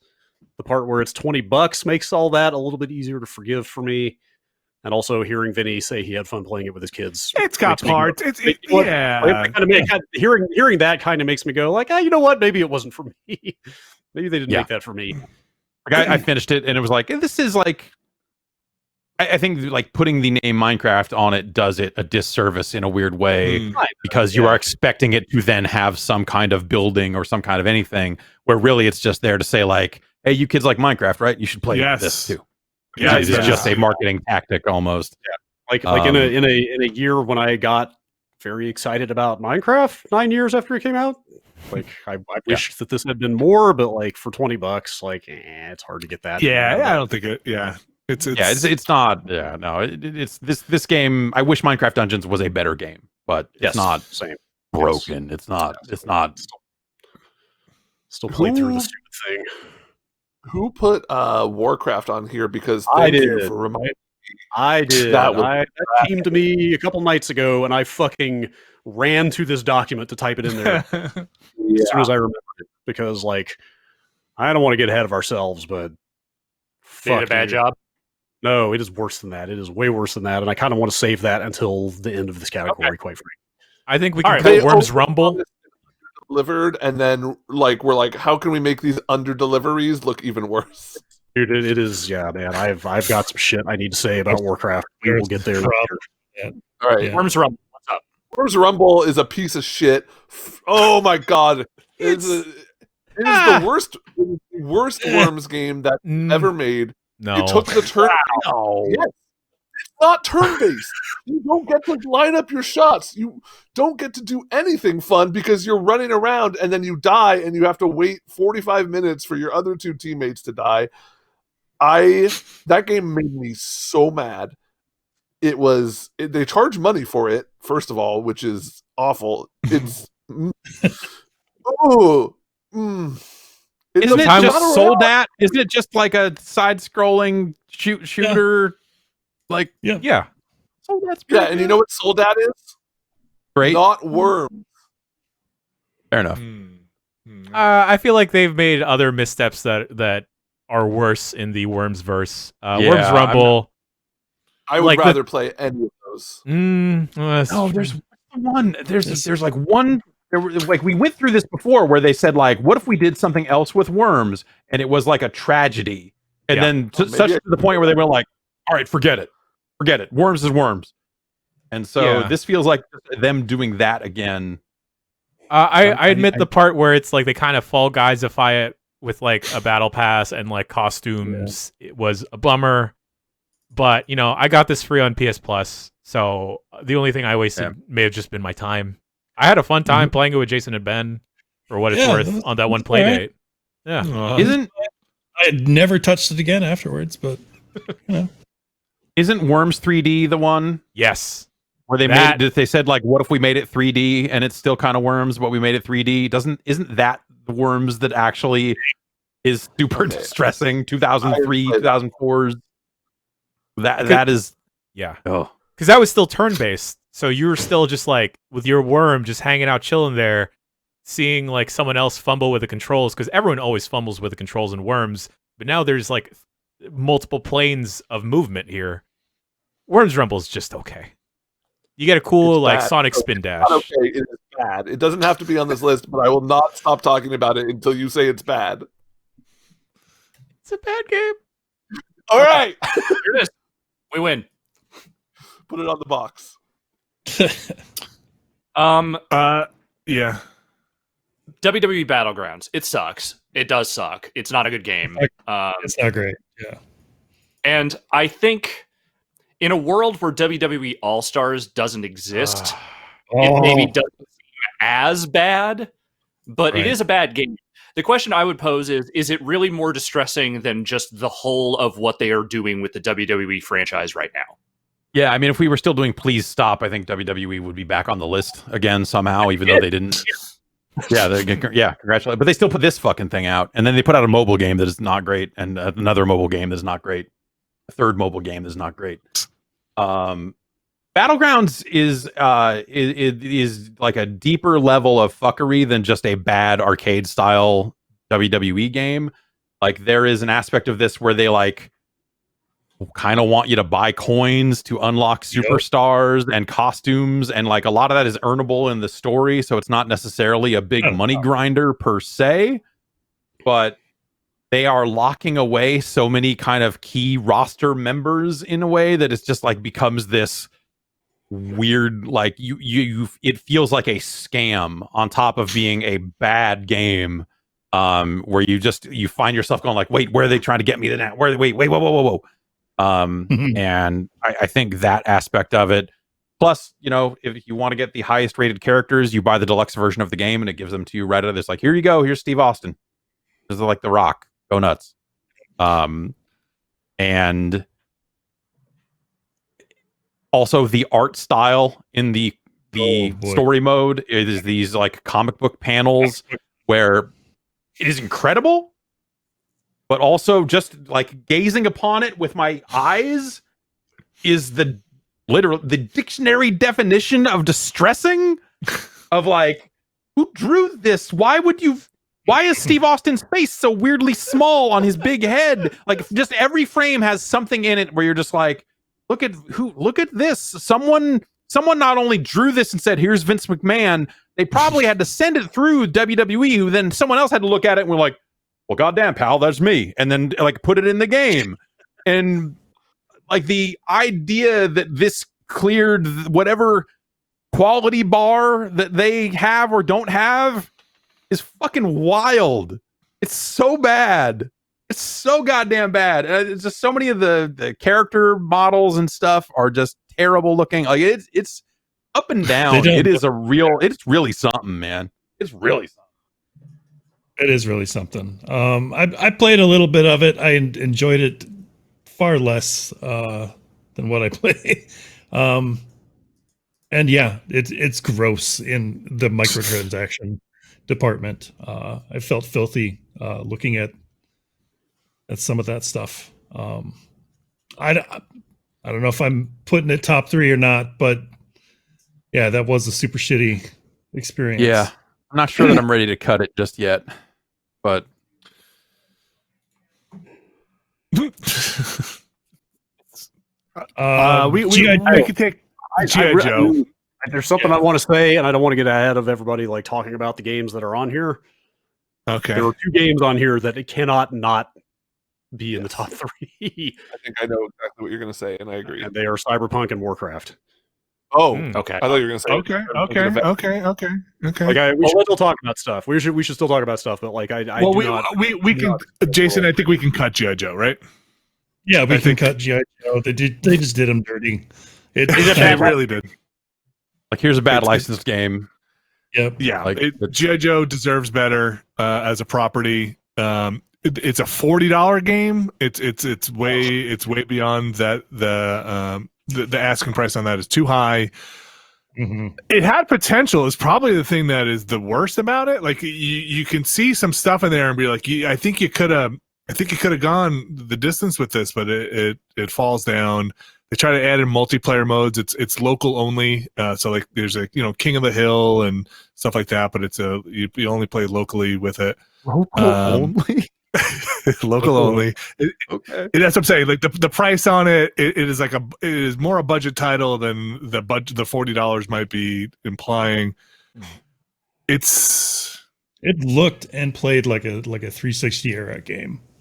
It's not good, but Yeah. I think it's more about make Rainbow Six Siege, but with GI Joe. Ooh. Just Yeah, do, dude. you need to, what you have to do, and that's Patrick, you're Oprah versus Joe's. Everyone's got powers. you're so Mhm. close. You're so close.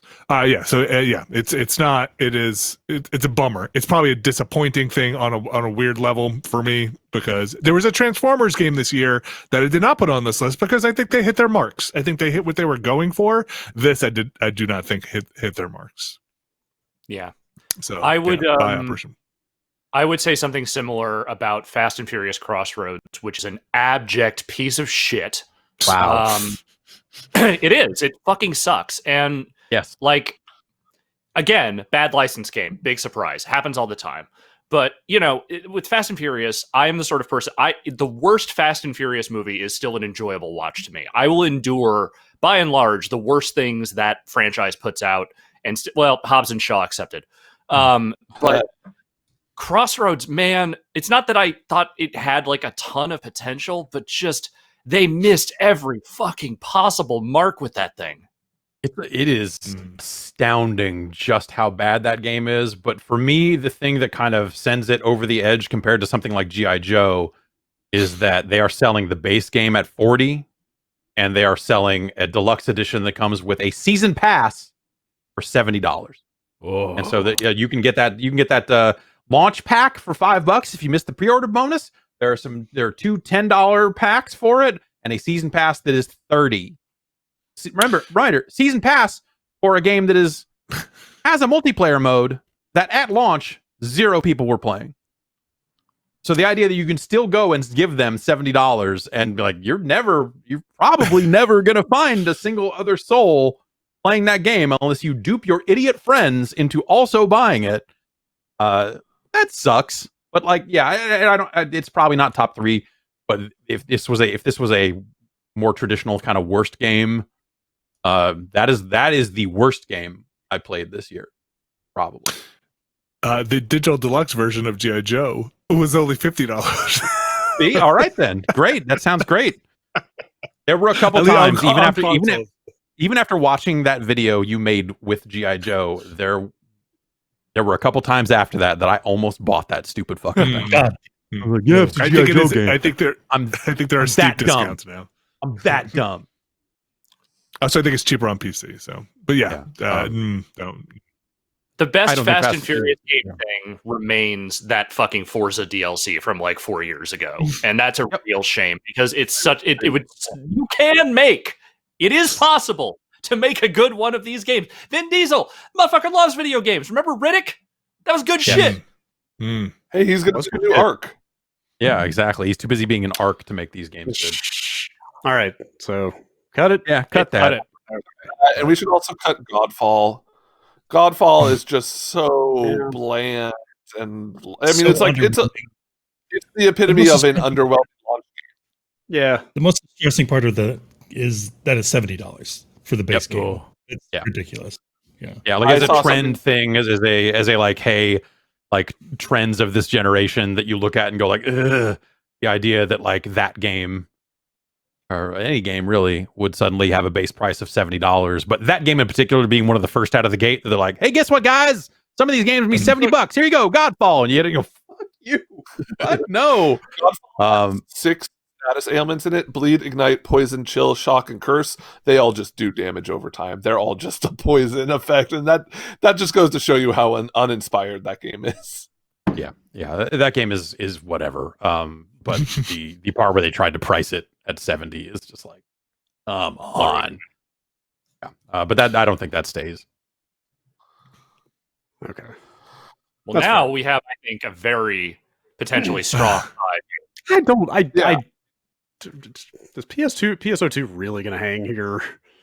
Guys. I see I don't think we. strong. I think based on the energy from Jason, I think it's maybe stronger than Battlegrounds is. Okay. Well, maybe I'm assuming too much about people's feelings about Avengers. How do we feel about Avengers? Okay. I feel think- bad about Avengers. Yeah. Yeah. List. The Avengers thing is really just they took a thing that could have been a completely enjoyable adventure, action adventure, fucking, maybe single player, maybe not, but not a live service game, and then bolted so much live service onto it, and not particularly exciting live service to it, that it really fucked up a lot of the interest in that game, and also anyone's willingness to keep playing it past the campaign. It's a good campaign. That's I think that's the part that actually makes this distressing, is that you see hints of like, oh, this is like actually like a pretty decent story. And as far as the gameplay goes in that campaign, like it has its moments where you're like, I did a cool thing over here. But also has a lot of moments where it launched in a real state.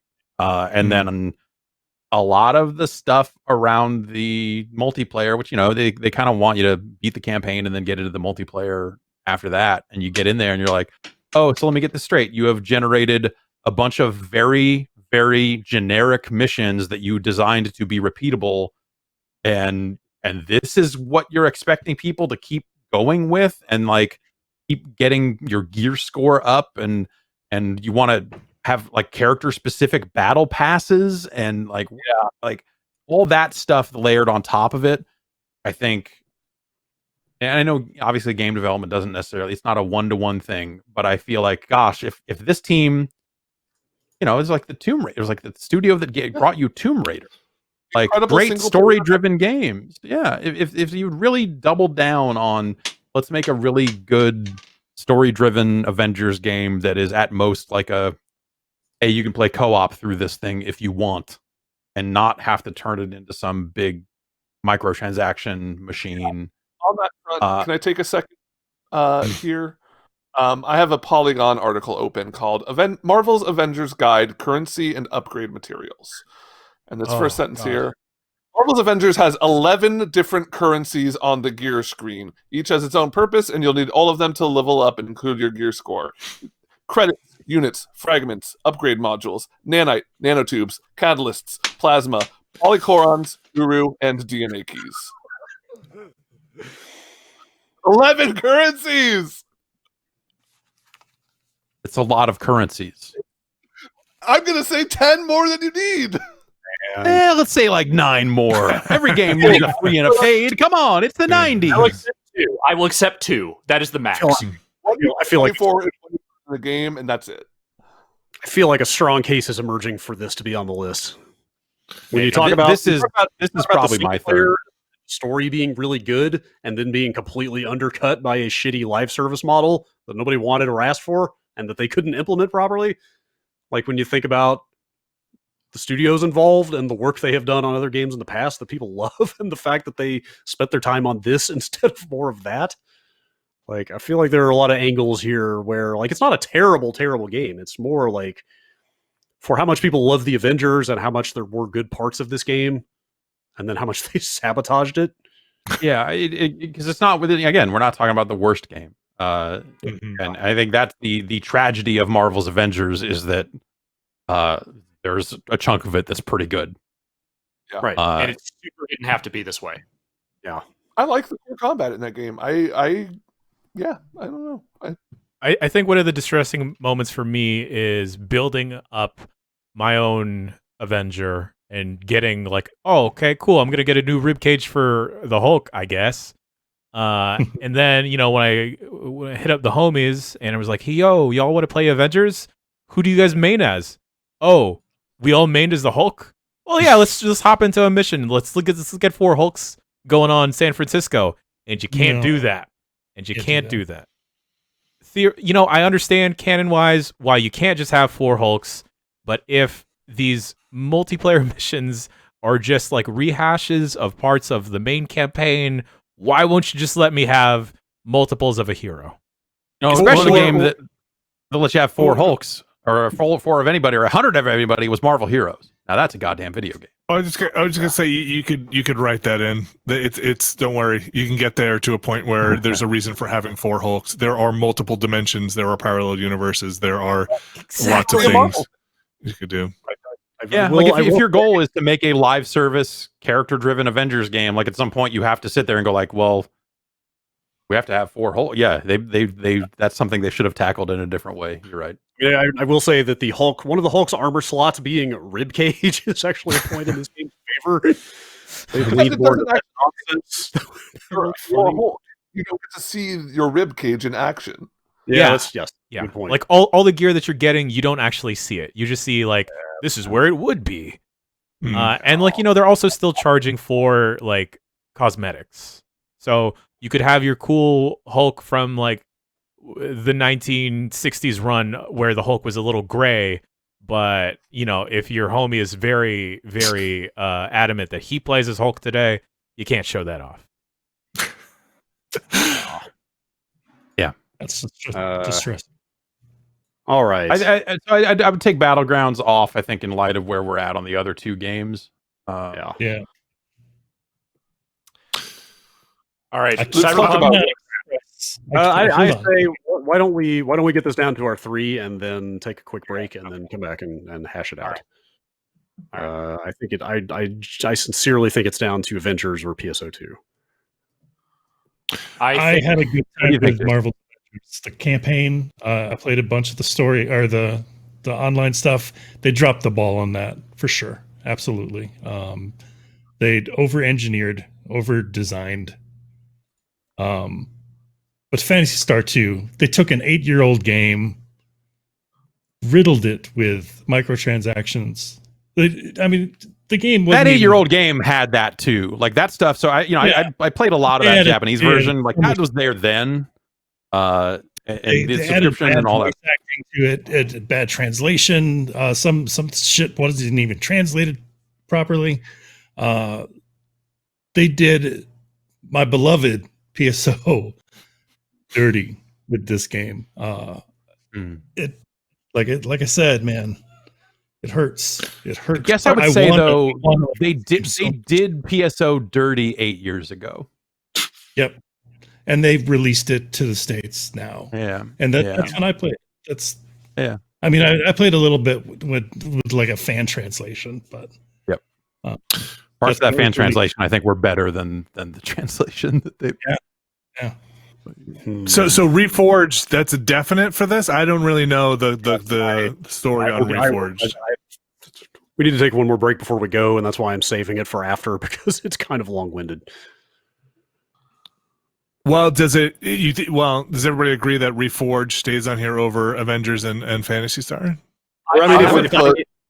If I need to get into it to justify it, I will. But we should go ahead and do the break now. Then, if you want to hear about it.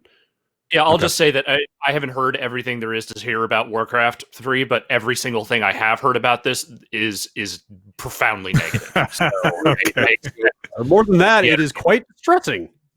Yeah. Okay. All right. Why don't we just take our final break now real fast? We'll be back in 5 and hash it out. See you then.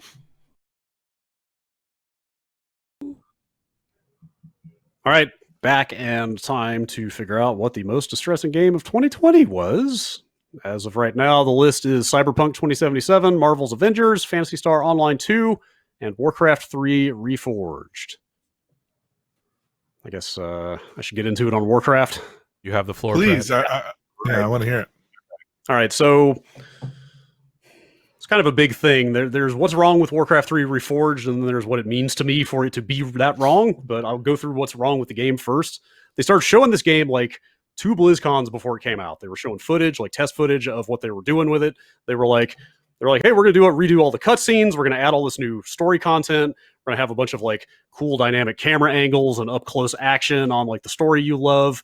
There's 15 years of Warcraft or World of Warcraft fiction to add back into this game, and we're gonna make all that stuff line up. Like we're gonna do this huge art pass on the game and like make it look like what it was in your memory to begin with. The game comes out, they haven't done any of that. Like they showed footage of it. They showed, and like, yes, games change in development all the time. Like it's not some new thing to show one thing and then ship something else, but like they kind of just didn't do the thing they said they were going to do with it. On top of that, it came out super buggy. Like basic single player stuff did not work in that game. A nearly 20-year-old remaster was like broken in fundamental ways. Matchmaking and online shit was broken in a game that is mostly about online. They forced everyone, including players of the original 17-year-old Warcraft 3, onto their new online infrastructure. So they essentially also broke the old Warcraft 3 client. They rolled a new EULA into this thing to prevent another Dota from ever happening again, because they, through the legal terminology in that agreement, own everything that everybody makes with the level editing tools of that game. So, like, it was broken top to bottom. It was not the product they promised. Say what you will. They did like redo textures and some art, and like, that's more a matter of taste. But like, some people didn't even think that was an improvement. Like, they neutered the feature set of this hallowed and like seminal online game, and they pulled the rug out from under the user-generated community that, like, would be the people that would most likely want to, that would be most likely even care about, hey, a new Warcraft 3, maybe we can make some new mods for it. Oh, wait. We're talking about the game that, alongside StarCraft, basically birthed esports. And, like, they did their best to destroy that community. Like, it's crazy, just on paper, what was wrong with that game at launch. Right. So, like, and this was done in-house at Blizzard? This wasn't like I looked into that a little bit. I mean, it's not super clear who did what work. I think it was all internal. Yeah, it kind of doesn't matter. I was just there's a quality when you think of Blizzard of their products. So like that, I mean, just that stuff on paper is why this game to me has to be in this top 3. What is it like now? What have they done since then? They pretty much fixed up the bugs, as far as I know. Like, I think it's basically playable now. I think they basically ironed out the matchmaking issues and stuff. I don't know. I haven't gone back to it since, it coming out the way it did basically killed my desire to play it. So, sure, yeah. I couldn't say. Would you say they killed Warcraft? I think they did more than that. I mean, do you want me to just get into it? Yeah. Okay. Go off. Here's why this game really bums me out. Seeing this thing come out the way it did basically crystallized for me my fear that Blizzard as we know it is not the Blizzard that we grew up with anymore. It basically, like, having this game shipped in the state it did validated the last like 2-3 years of going to trade shows and hearing an awful lot of people going like, like people who would know going like, Blizzard's not really the company that it used to be anymore. And like worrying that Mike Morhaime and like the rest of the kind of old guard, like founders of that company getting out of there is the thing that like they were finally, they were the ones holding back the Activision tide, and that them leaving has basically like opened the floodgates. I mean, like, think about like the space that Blizzard has occupied in your mind over the years. I mean, like, is there another developer on the market in the entire game industry that embodies quality over everything more than Blizzard traditionally? Like, this is the company that is legendary for canceling basically finished games like Warcraft Adventures and StarCraft Ghosts because they were not up to their standard of quality. Like, fucking finished original games, never mind like a shitty, broken, half-assed remaster. Right? Yeah. Yeah. But, StarCraft Ghosts probably needed to be killed based on what I remember seeing of it. Yeah. Point is, they ate who knows how many millions of dollars and just killed those projects rather than put them out under the Blizzard name. Like, to me, Blizzard has embodied the when it's done ethos more than the company that actually coined the phrase when it's done. Like quite literally. Like, they don't I'd say ship maybe crap. Valve up there at this point. Like, Blizzard is like a top 3 like most hallowed developer in game to me. Like, they have made numerous of the most impactful, important games in the history of video games, and they don't ship crap. Like, in my mind, the Blizzard of old does not ship crap. mm. Yet they shipped crap. Like, they shipped a game that should in no way be up to the quality standards of like the Blizzard that I have known for the last 20 plus years. And like, again, hearing scuttlebutt around about like things going on at Blizzard in terms of personnel and management, and like, you know, maybe Activision is starting to exert more influence over the way they do things. And then seeing this game come out and like, you know, give form to those fears is pretty fucking distressing to me. Like, maybe Diablo 4 will be fantastic. Like, I hope it is. Like, it looks pretty good from what they've shown of it and stuff. Overwatch 2 is. What's that? We'll find out what Overwatch 2 is. Right. Yeah. Yes. Like, Overwatch 2 is still happening. People love Overwatch. Like, but again, I'll remind you that Overwatch came out or was mostly developed before a lot of these behind the scenes changes really started taking place. Right. Right. So like, just to see a product of that quality come out with the Blizzard name on it really made me worry that like the Blizzard name is not the Blizzard name anymore, or it's not going to be for much longer, that it's just a label on Activision. I was going to say, like, I don't even know that that's like, I don't know that you can fully dismiss it as a worry as so much as a, like, it's a reality. It's a matter of like, how much does that creep into the products from here on out? You and I have been part of a lot of those same conversations about what is going on over there. The thing that's so jarring is not just that the idea of Activision's influence creeping in, because the thing is, Activision put out good remasters this year, like, and they've been putting out good remasters over the last couple of years. Like, I'm not sure you can even singularly point to the influence of the parent company as the reason why everything is broken, so much as just the fact that the drain of original talent and the people and the sort of void in the leadership section of that company might be the bigger culprit. Yeah, that is entirely possible. I may be reading too much into it, but like the fact remains, or the bottom line is, that they put out a shit game, and they would not have put out not only a shit game, but like one of the most important games they have ever made. Like, the fact that they treated it that way, like, that is not something that the Blizzard that I have been playing games from for 25 years would ever have done. And I was just completely floored by it, honestly. Yeah, I think that belongs on the list. Yeah, for sure.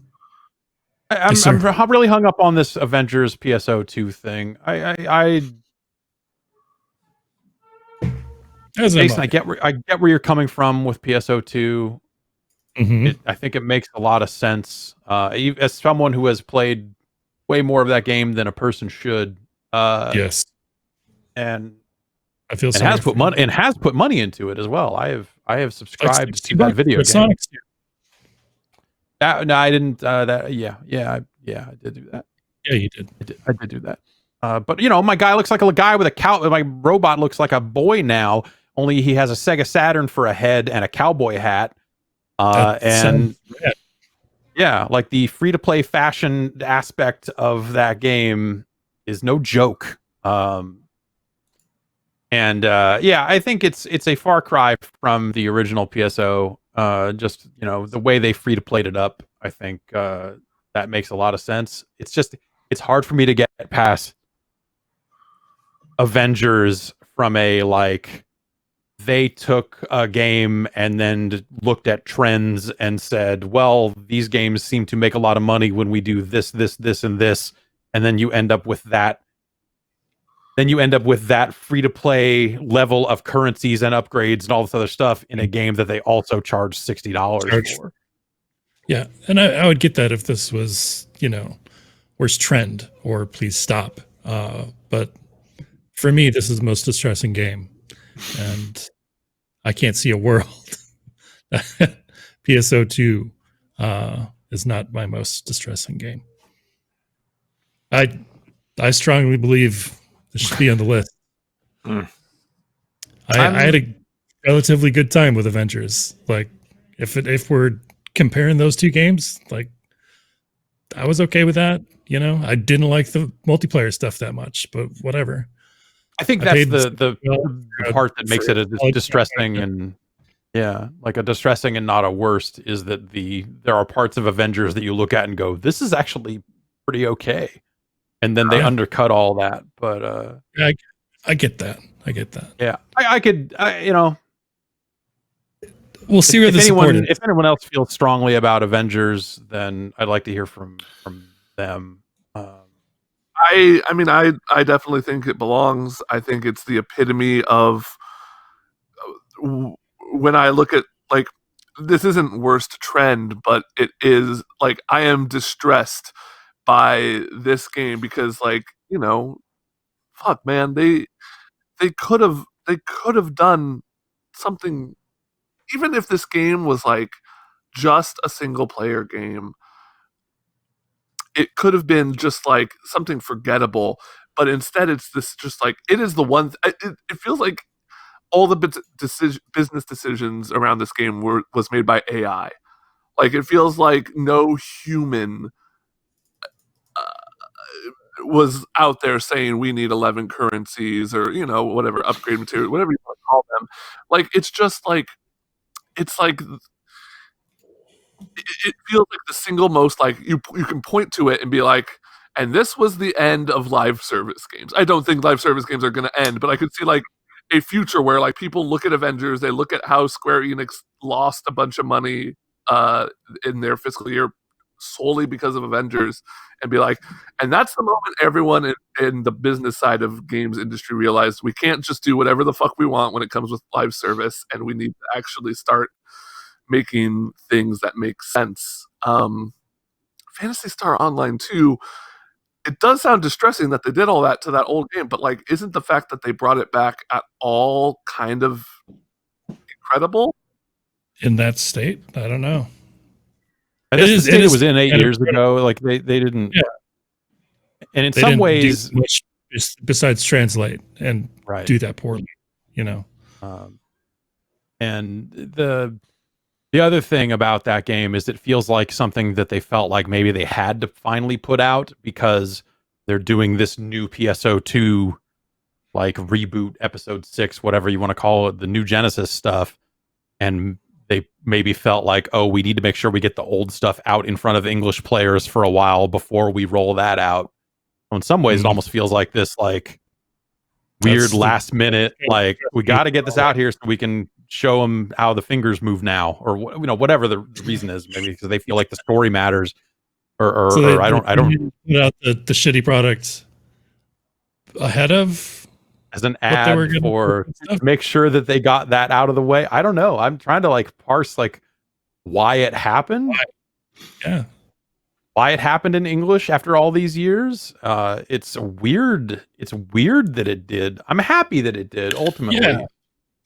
Yeah. Because I'm happy that I was able to spend more time with that game, and I immediately got further than I ever did in the Japanese version. And they've added so much weird content to that game over the years where you're just like, oh, this level is just, I'm on a fucking Tokyo City block just fucking shooting stuff. It's crazy, the stuff they added to that game. But I don't. It sounds like you guys are more tied to Avengers being on this list over PSO. I get that. I didn't play either. It would, you know, gut me to not have it on there, but I feel like the sheer hubris of Avengers is what pushes it over the top. All right. They thought they could get away with that with even this property. Well, to that point with the property, the thing that, having not played Avengers, as a fan of Avengers, the movies and everything, like, to me, the thing that academically about Avengers makes me think on this list is like, boy, that's a lot of people. That it's one of the biggest franchises in the world, right? The heat on Avengers is huge. A lot of people are going to buy that, and then they're going to look at this stuff and be like, "This is what video like. What are my kids doing with this? Like, what the money that's getting dumped into this? Why are games so confusing?" And like for us, we can look at it and be like, "No, this is just a poor implementation of a live service game." But think about like. I don't know how big Phantasy Star Online is in the States, but like the people that are going to come to Avengers and have that experience, I mean, they might have a great single player experience. I've actually heard like some of it's not so bad, but the currency stuff and the online stuff, that's a bummer for an industry wide thing to bring a lot of people who would come in through the Avengers. It's also interesting to me because traditionally we'd look at a licensed game and be like, yeah, of course it was a kind of a whiff, right? But then you have like Spider-Man and Batman, and they're chasing that stuff, being like, yeah, we're gonna get ours. And then to have them kind of probably pay a lot of money for a license. Again, but also it's not just a licensed game. It's a licensed game from Crystal Dynamics, which is a very highly respected developer. But I wonder on their books, this probably did them okay. I would assume having Marvel's Avengers on there. They purportedly lost a lot of money on it. Oh, really? Like, It did. too. That's a bummer. It's always a little hard to parse that stuff because I think Brad, you'd said it at some point last Yes, week. that maybe.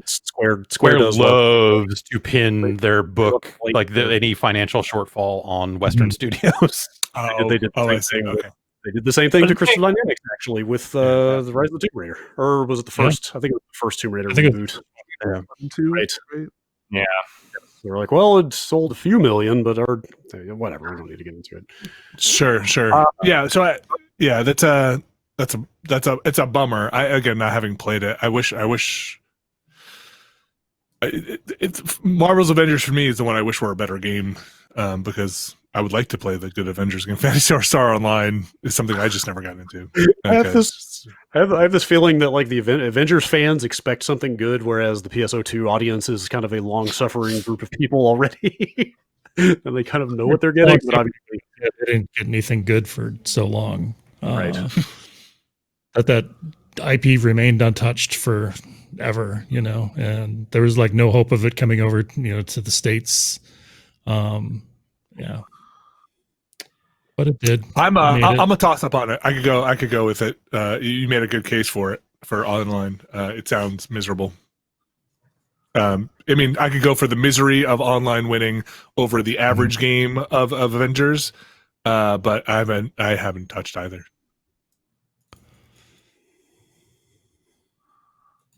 So I'm out. yeah, I don't have a strong feeling. I mean, I think there's probably stronger case for Avengers, but I'm not gonna. That, Yeah, I mean, I like the passion. that seems right. I will rescind. In the interest of a group list, I'll pull Phantasy Star Online out.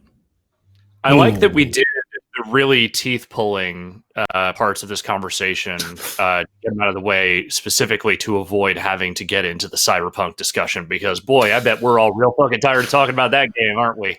Pretty much. God damn. Yep. Yeah. So Cyberpunk wins. I think so. I think the only thing we not to dunk on Cyberpunk too much, but I think we have to say which part of Cyberpunk wins, which is which part? Which part? Which part? Yeah. Man, you just extended this conversation by an hour. You want to get into the parts of Cyberpunk that are distressing? Because if you want to talk about something that is that game to me is you roll the car out of the shop and it falls up. It is the cartoon car falls apart, the wheels fall off. It's like the gorgeous Ferrari, and then you're like, check it out, and then just kind of falls apart in a weird way. Guy driving a chassis and a steering wheel and like an engine, but also that guy is T-posing the whole time while he's doing it. That game but then also with people the being Ralph like, Nader fucking unsafe at any speed example in video game form. Yep. That game is like consumer watchdog territory, and all just up and down, man. Yeah, I mean, one of the two console makers pulling the biggest game of the year from their online store is basically unprecedented. One of the bigger mainstream news stories of the year. Yeah, It was like, oh, you should get refunds on it, but without contacting Sony first. You know, just saying like, oh yeah, get refunds. Yes. They like the hard. Go ahead, Vinny. Well, I was going to say and probably the hard part is it's so hard to talk about the game because of all the stuff that is kind of affects playing the game. A part of it, like even to get to that part, you have to dig through a lot of layers to be like, okay, now let's talk about which is not a perfect game. Like for me, like when you get down into it, which is like now these systems in here, how do these work? You have to kind of dig through a lot of other stuff. Yeah, I think there's even in a world where this game worked as well on consoles or as it did on the PC, that is still a pretty average game. And I think that's the part that like you dig down all the layers, you finally get to the bottom, and you're like, oh, okay, yeah, it's like a slightly more open world Deus Ex, but like, why do the pedestrians not react in normal ways? Why is the police response so terrible? Like, why, you just start looking at all these gameplay systems that have been solved and been done better in other games, and the whole thing just continues to fall apart. And it's crazy. It's crazy that is yeah, for how long that game was in development, all that other stuff. And then the one game I think it's the one game a developer might agree with us on for this like type of category. Like it is possible they might be like, yes, this has been the most distressing game. Investors would certainly agree with us. Yes, yeah. That's true. I mean, they sued the company, so yes. And then you get into the post-release stuff of like, they're up to version 106, which pushed right before Christmas. They have not had an update since then. The game is still not fixed. It is still not back on Sony's stores. And then recently they had to put out January update. Yes, they did. And so January 13th, they put up a thing saying like our commit. Literally, the article on fucking their website is called Cyberpunk 2077. Our commitment to quality. Like that ship sailed. Yeah, it is too late.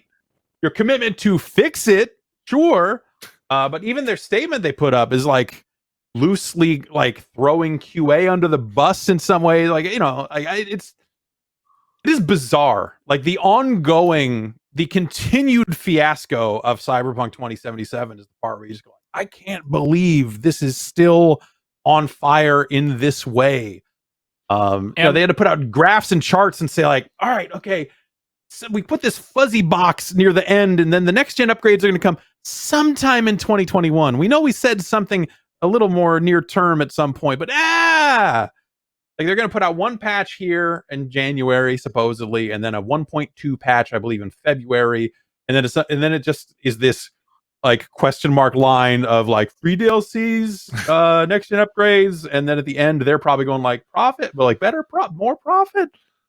Well, that's what I mean on like the development side. Like it does not sound like it has been anything but distress, like for the people working on this game. Like the distress, like it sounds like it must be horrible inside there right now. What and before the stories that came out before, I didn't mention that stuff. But like the what is going on? What is the state of this game? What is the overreach of? I mean, Brad, you talked a little bit about it with Warcraft 3 Reforged and developers, and the kind of expectation of quality of product. Like, I think that's a lot of what got people jazzed about this, right? Like something coming out of CD Projekt Red, and like, if somebody's gonna or on that one because like Witcher 3 was huge, but prior to that, they were kind of just like a boutique.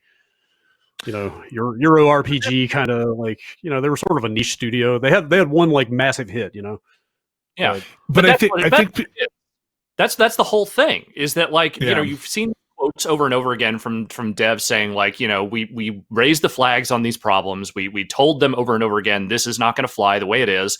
And they kept applying this notion of the Witcher 3 magic will just happen. And like when you think about the fact that they had one hit that they put together that was a genuinely great, awesome game, and you combine that with the just absurd amount of dick swinging swagger they came out with fucking Cyberpunk promotions with, the degree of confidence that they tried to demonstrate, saying like, we're going to fucking revolutionize this shit again. We're going to fucking knock it out of the park. And then realizing that basically there was just a little mouse in a hamster wheel back there, like trying, like hopefully spinning fast enough to make the game go. Like, it's just so fucking ridiculous. It's It's like almost the most alarming revelation to me about this game, setting everything else aside, is that the base game that's there, like what they shipped, even when it works for people, it's just not something many people think is very good at all. Like, it's just a fairly average first-person RPG that's like fine. half GTA clone. It's fine. The writing isn't great. You want more out of the clone. Like that stuff. Like at best, it is fine. They didn't deliver the things from Witcher 3 that were the things that made Witcher 3 so popular. Yeah, it's but I think then you get into God. Okay, look at the way they promoted the game. And granted, like the pandemic happened. That's going to affect a lot of games in a lot of different ways. And I don't at least want to just say that out loud. But look at the way they promoted the game and pumped it up to the point where at one point they were. Was it the most valuable company in Poland? I think it was stock-wise. Like the valuation of the company was like second most valuable developer in all of Europe after Ubisoft. Okay, like that's a pretty high number. And getting then, sued by, right? Yeah. Yes, and I think the law firm that did that first lawsuit at least was associated with the first lawsuit. Yeah, which but okay, so like the part of like we're gonna over promote this thing, we're gonna fucking market it to the moon and get everyone super hyped about it, and Keanu Reeves, blah blah blah blah blah blah blah, and then hey, it worked. We're the second most valuable company. Does someone need to be looking at them to see like did someone sell a bunch of stock right before this game came out? Like, have they been pumping this up? And then like they're like, oh, game's got to ship. All right, fucking quick, shove all these documents in the fire. It's just, it's I'd be interested to see that stuff because like they set their reputation on fire. Obviously, the valuation of the company's in a different state now, and it's just like you just look at it and go like, God damn, like this. Yeah. This game didn't need to go down like this because if you just kind of shipped what you had and promoted what you had, this game's okay. But I guess like then that's where you get into like, did the pandemic impact their ability to make good on some of the features they hinted at previously when they showed it off at E3 and some of the other stuff that happened back there that is just straight up not in the game. There's a fascinating list that people have put together, and I don't normally go for. And I don't in this case either, because it gets a little witch hunty in a way of like, here's stuff they showed pre-release that's not in the game. I think, that stuff changes all the time. I think we all know at this point that E3 demos are essentially puppet shows. Like they're not represent, especially for like big games like this that are, and it's from all the development stories that are going around there. It sounds like they spent a long time fucking around trying to find what that thing was going to be, and then when it came time to make the game, they did not have enough time to do what they wanted to do. And a big part, like there's even a couple of stories going around about that one E3 demo where they're just like, yeah, we spent a ton of time making that demo that we probably could have spent making the game, but instead we made that demo, and everyone at E3 got jackets. That's every Naughty Dog game. That's every like E3 demos. Yes, they are often sections of the game polished up, but it's a lot of work done at the last minute to turn that into something that works at E3. But then they probably have to go back and rip out to make it into a real video game. Like that's not new, and it's not great. But it's not great that those teams have to waste all that time on that stuff. But like whatever, you have to market your game. I get it's that. not a smoking gun that like incriminates them in a unique way or something though. But I wonder. Like, at what point do you cut bait on the PS4 and the Xbox One X version and say we just focus on making this a PS5 Series X PC title?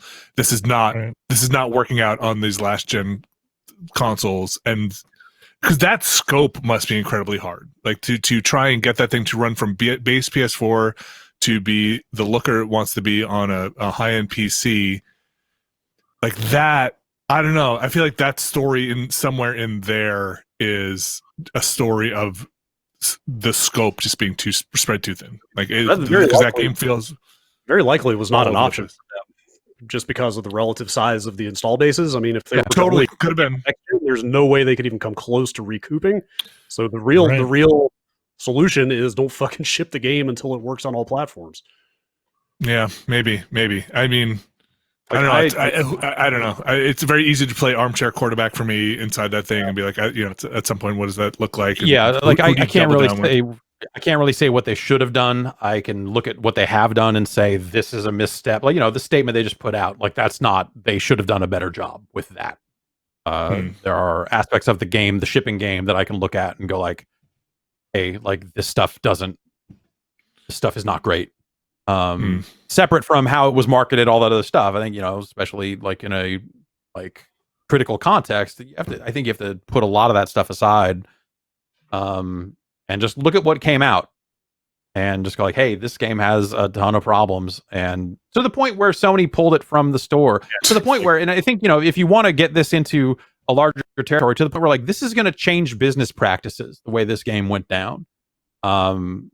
Around and some of them should change, like the refund story, the way players can and can't get refunds, and how different platform holders handle their refund processes. Sony's is not great. No, I don't think anyone's is truly great.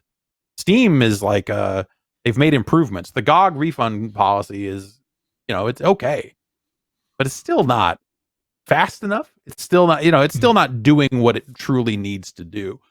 And so I think like if there's like a positive aspect to this, it's that stuff got a big light, in its face to be like, hey, fucking button it up, be better, be more consumer friendly, and maybe that'll affect some positive change there. But other than that, it's another story of like, hey, here's a game where people crunched for a very long time, and that sucks.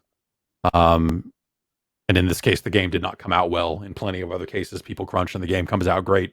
So it's even hard to point too many fingers at that, because it's just shitty all around. But yeah, I think it's a perfect story of so many bad decisions. Yep. Yeah. A lot happened here. They were also punching above their weight too. Like they were trying to take on things that studios much larger are typically doing, and they were trying to do it with just a few hundred people. That was the scope of that game just ridiculous. They couldn't do it. And I think it was very easy to look at like the success of The Witcher 3, because after they're like, we're gonna do Gwent, we're gonna do this, like this was their move to be like, this was like their Bethesda move, like when Bethesda went from like small ass Bethesda to Oblivion came out, and suddenly it's like, oh, Bethesda, and as they continued to go on that path and make bigger and bigger games, right, as more and more broken, it fits in a lot of ways. But they blew it. They blew it. Yeah. I mean, and it's again such a crazy story. All you have to say is that Sony pulled it from sale on their store. That's it. The ripples Sony's of like, that. this is too hot. We don't want to be a part of this anymore. Now we have to do this, and it's still not back. That does not happen. Yeah, that's a big one. Certainly not to a game of this magnitude. Yeah. Interclaim food game is still available. Right. I will say, like, as a Flashpoint, as a single product, and the maelstrom around it, like Cyberpunk obviously wins here. I do think that potentially over time, if the trend continues, what Warcraft portends for Blizzard could well end up being more distressing to me in the long term. But like that's reaching into the future. There's no way to know for sure. I mean, if that is the new way of things for Blizzard, then Hey, and Blizzard has done some other pretty shitty things in the last couple of years. yeah, like that last Warcraft expansion. Oh yeah. Well, I mean, we're talking about games here. Obviously, we're trying to keep it focused, but even there, like that last WoW expansion was not well received at all. That was kind of the point I was making. Is the one before that? Oh yeah. I'm sorry, I forgot Shadowlands actually came out. That was kind of the point I was getting at earlier of like CD Projekt blew up with Witcher 3, but prior to that, they were like pretty small scale, kind of niche. But yeah, small scale. Whereas you've got like literally a quarter century of games from Blizzard, such as StarCraft. I get it. I get why Cyberpunk needs to win here, but I do really wonder where Blizzard is going in the future.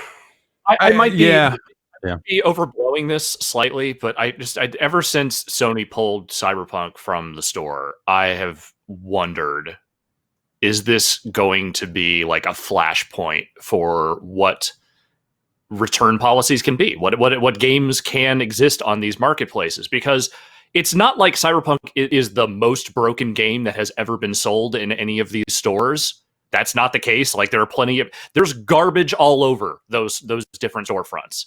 And like the notion of this, like I don't know what the letter of the law ends up being for this, because there's games you could point to from big publishers. Even you could point to the fucking EA Sports lineup every goddamn year. You could point to those 2K fucking WWE games almost every goddamn year, and you could point and be like, this is such a shoddy product. But is that enough to put it in the same category? And that's the thing. I don't know what that definition becomes. I think that what you do end up with, though, is that on the other side of this, on the other side of like, okay, people broke through and finally got their refunds and finally made something happen on this front. I think now when you get to the next broken WWE game, and when you get to the next game that people can even point and like remember, like, I remember what happened with Cyberpunk.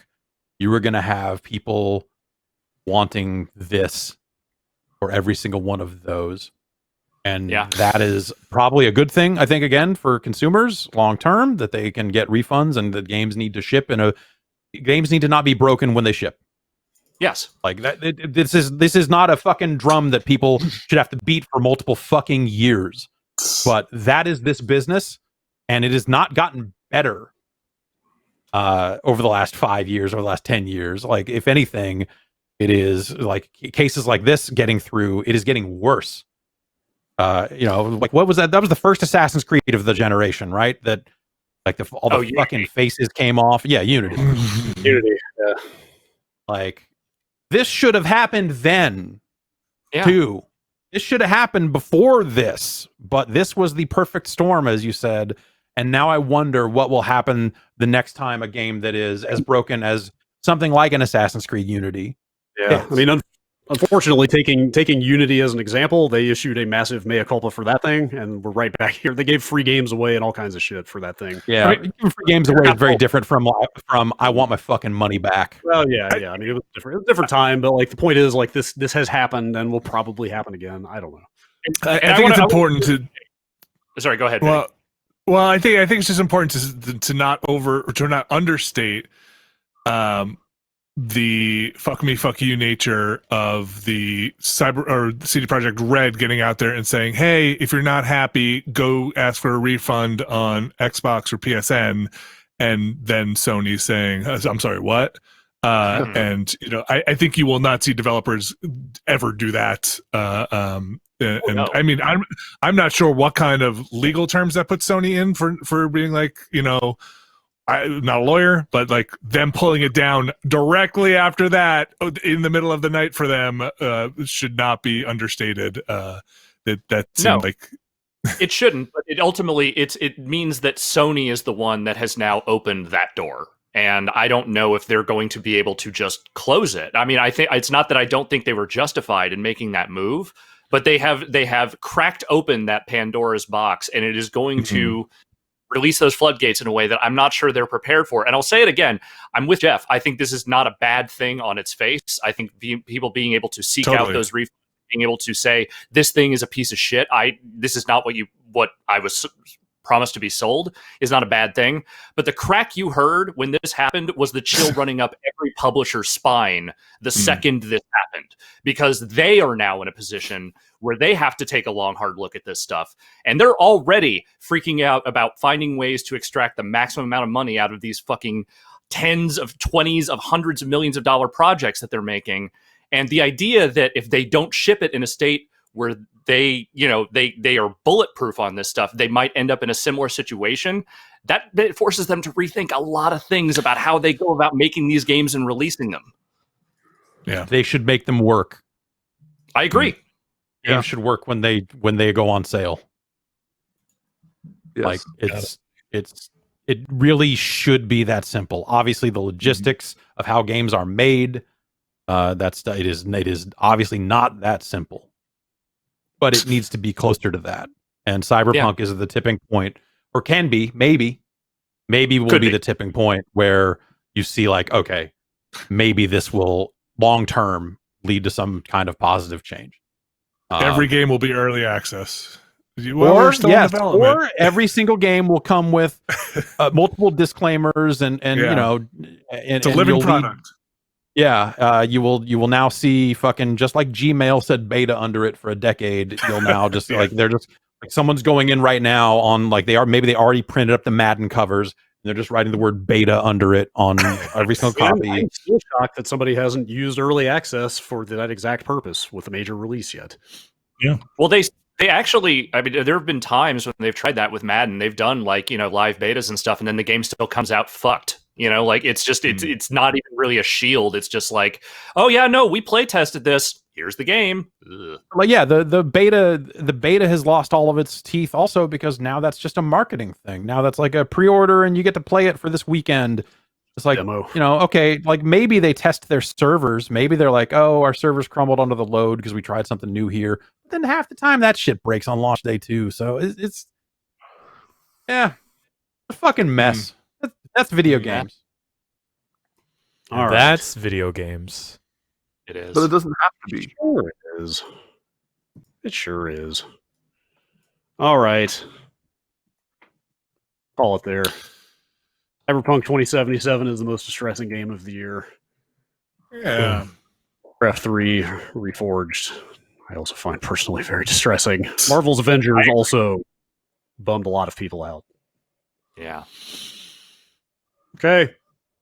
We did it. Day 4 is Made done. Made it to the end of day 4. Wow, I didn't think we would. You want right. to recap that other award we did? Yeah. The best moment or sequence was our previous category, with the ending of Spiritfarer winning it. The end of chapter 12 from Yakuza. And the cell phone part from There Is No Game. Runners up. Congratulations to all who won today. Yay! And congratulations to everybody watching. Thank you very much. Thank you everybody for watching. Thank you to the Across many all the developers sites. who toiled endlessly on the games that we were here discussing. And I would like to extend my personal thanks to everyone who helped submit a guest list this year for our Game of the Year coverage. They're all up on the site now if you've not had a chance to check them out. Tomorrow, our lists will be hitting. Woo. Yes, and tonight or later today, the Beastcast will be going up, which will have us discussing, or at the very least going over, our top 10 lists that we will be using for in a capacity tomorrow. And the written list will be going up tomorrow. Setting the so stage for tomorrow's festivities. Yeah, that will probably be your first chance to hear our personal top 10 lists. Will be in that Beastcast, I suspect. As those staff lists will not hit until tomorrow. Great. But read And our that writing.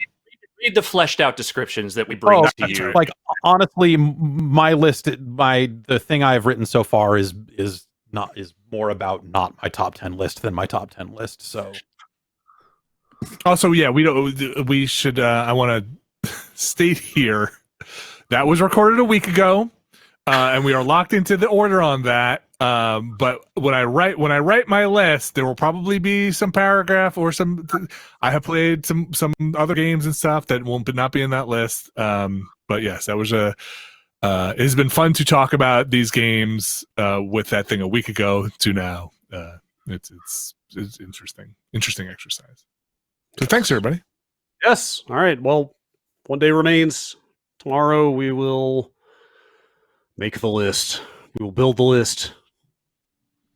So stay tuned for that. Same time tomorrow, 10 a.m. Pacific, 1 p.m. Eastern Time. We'll see you then. Bye.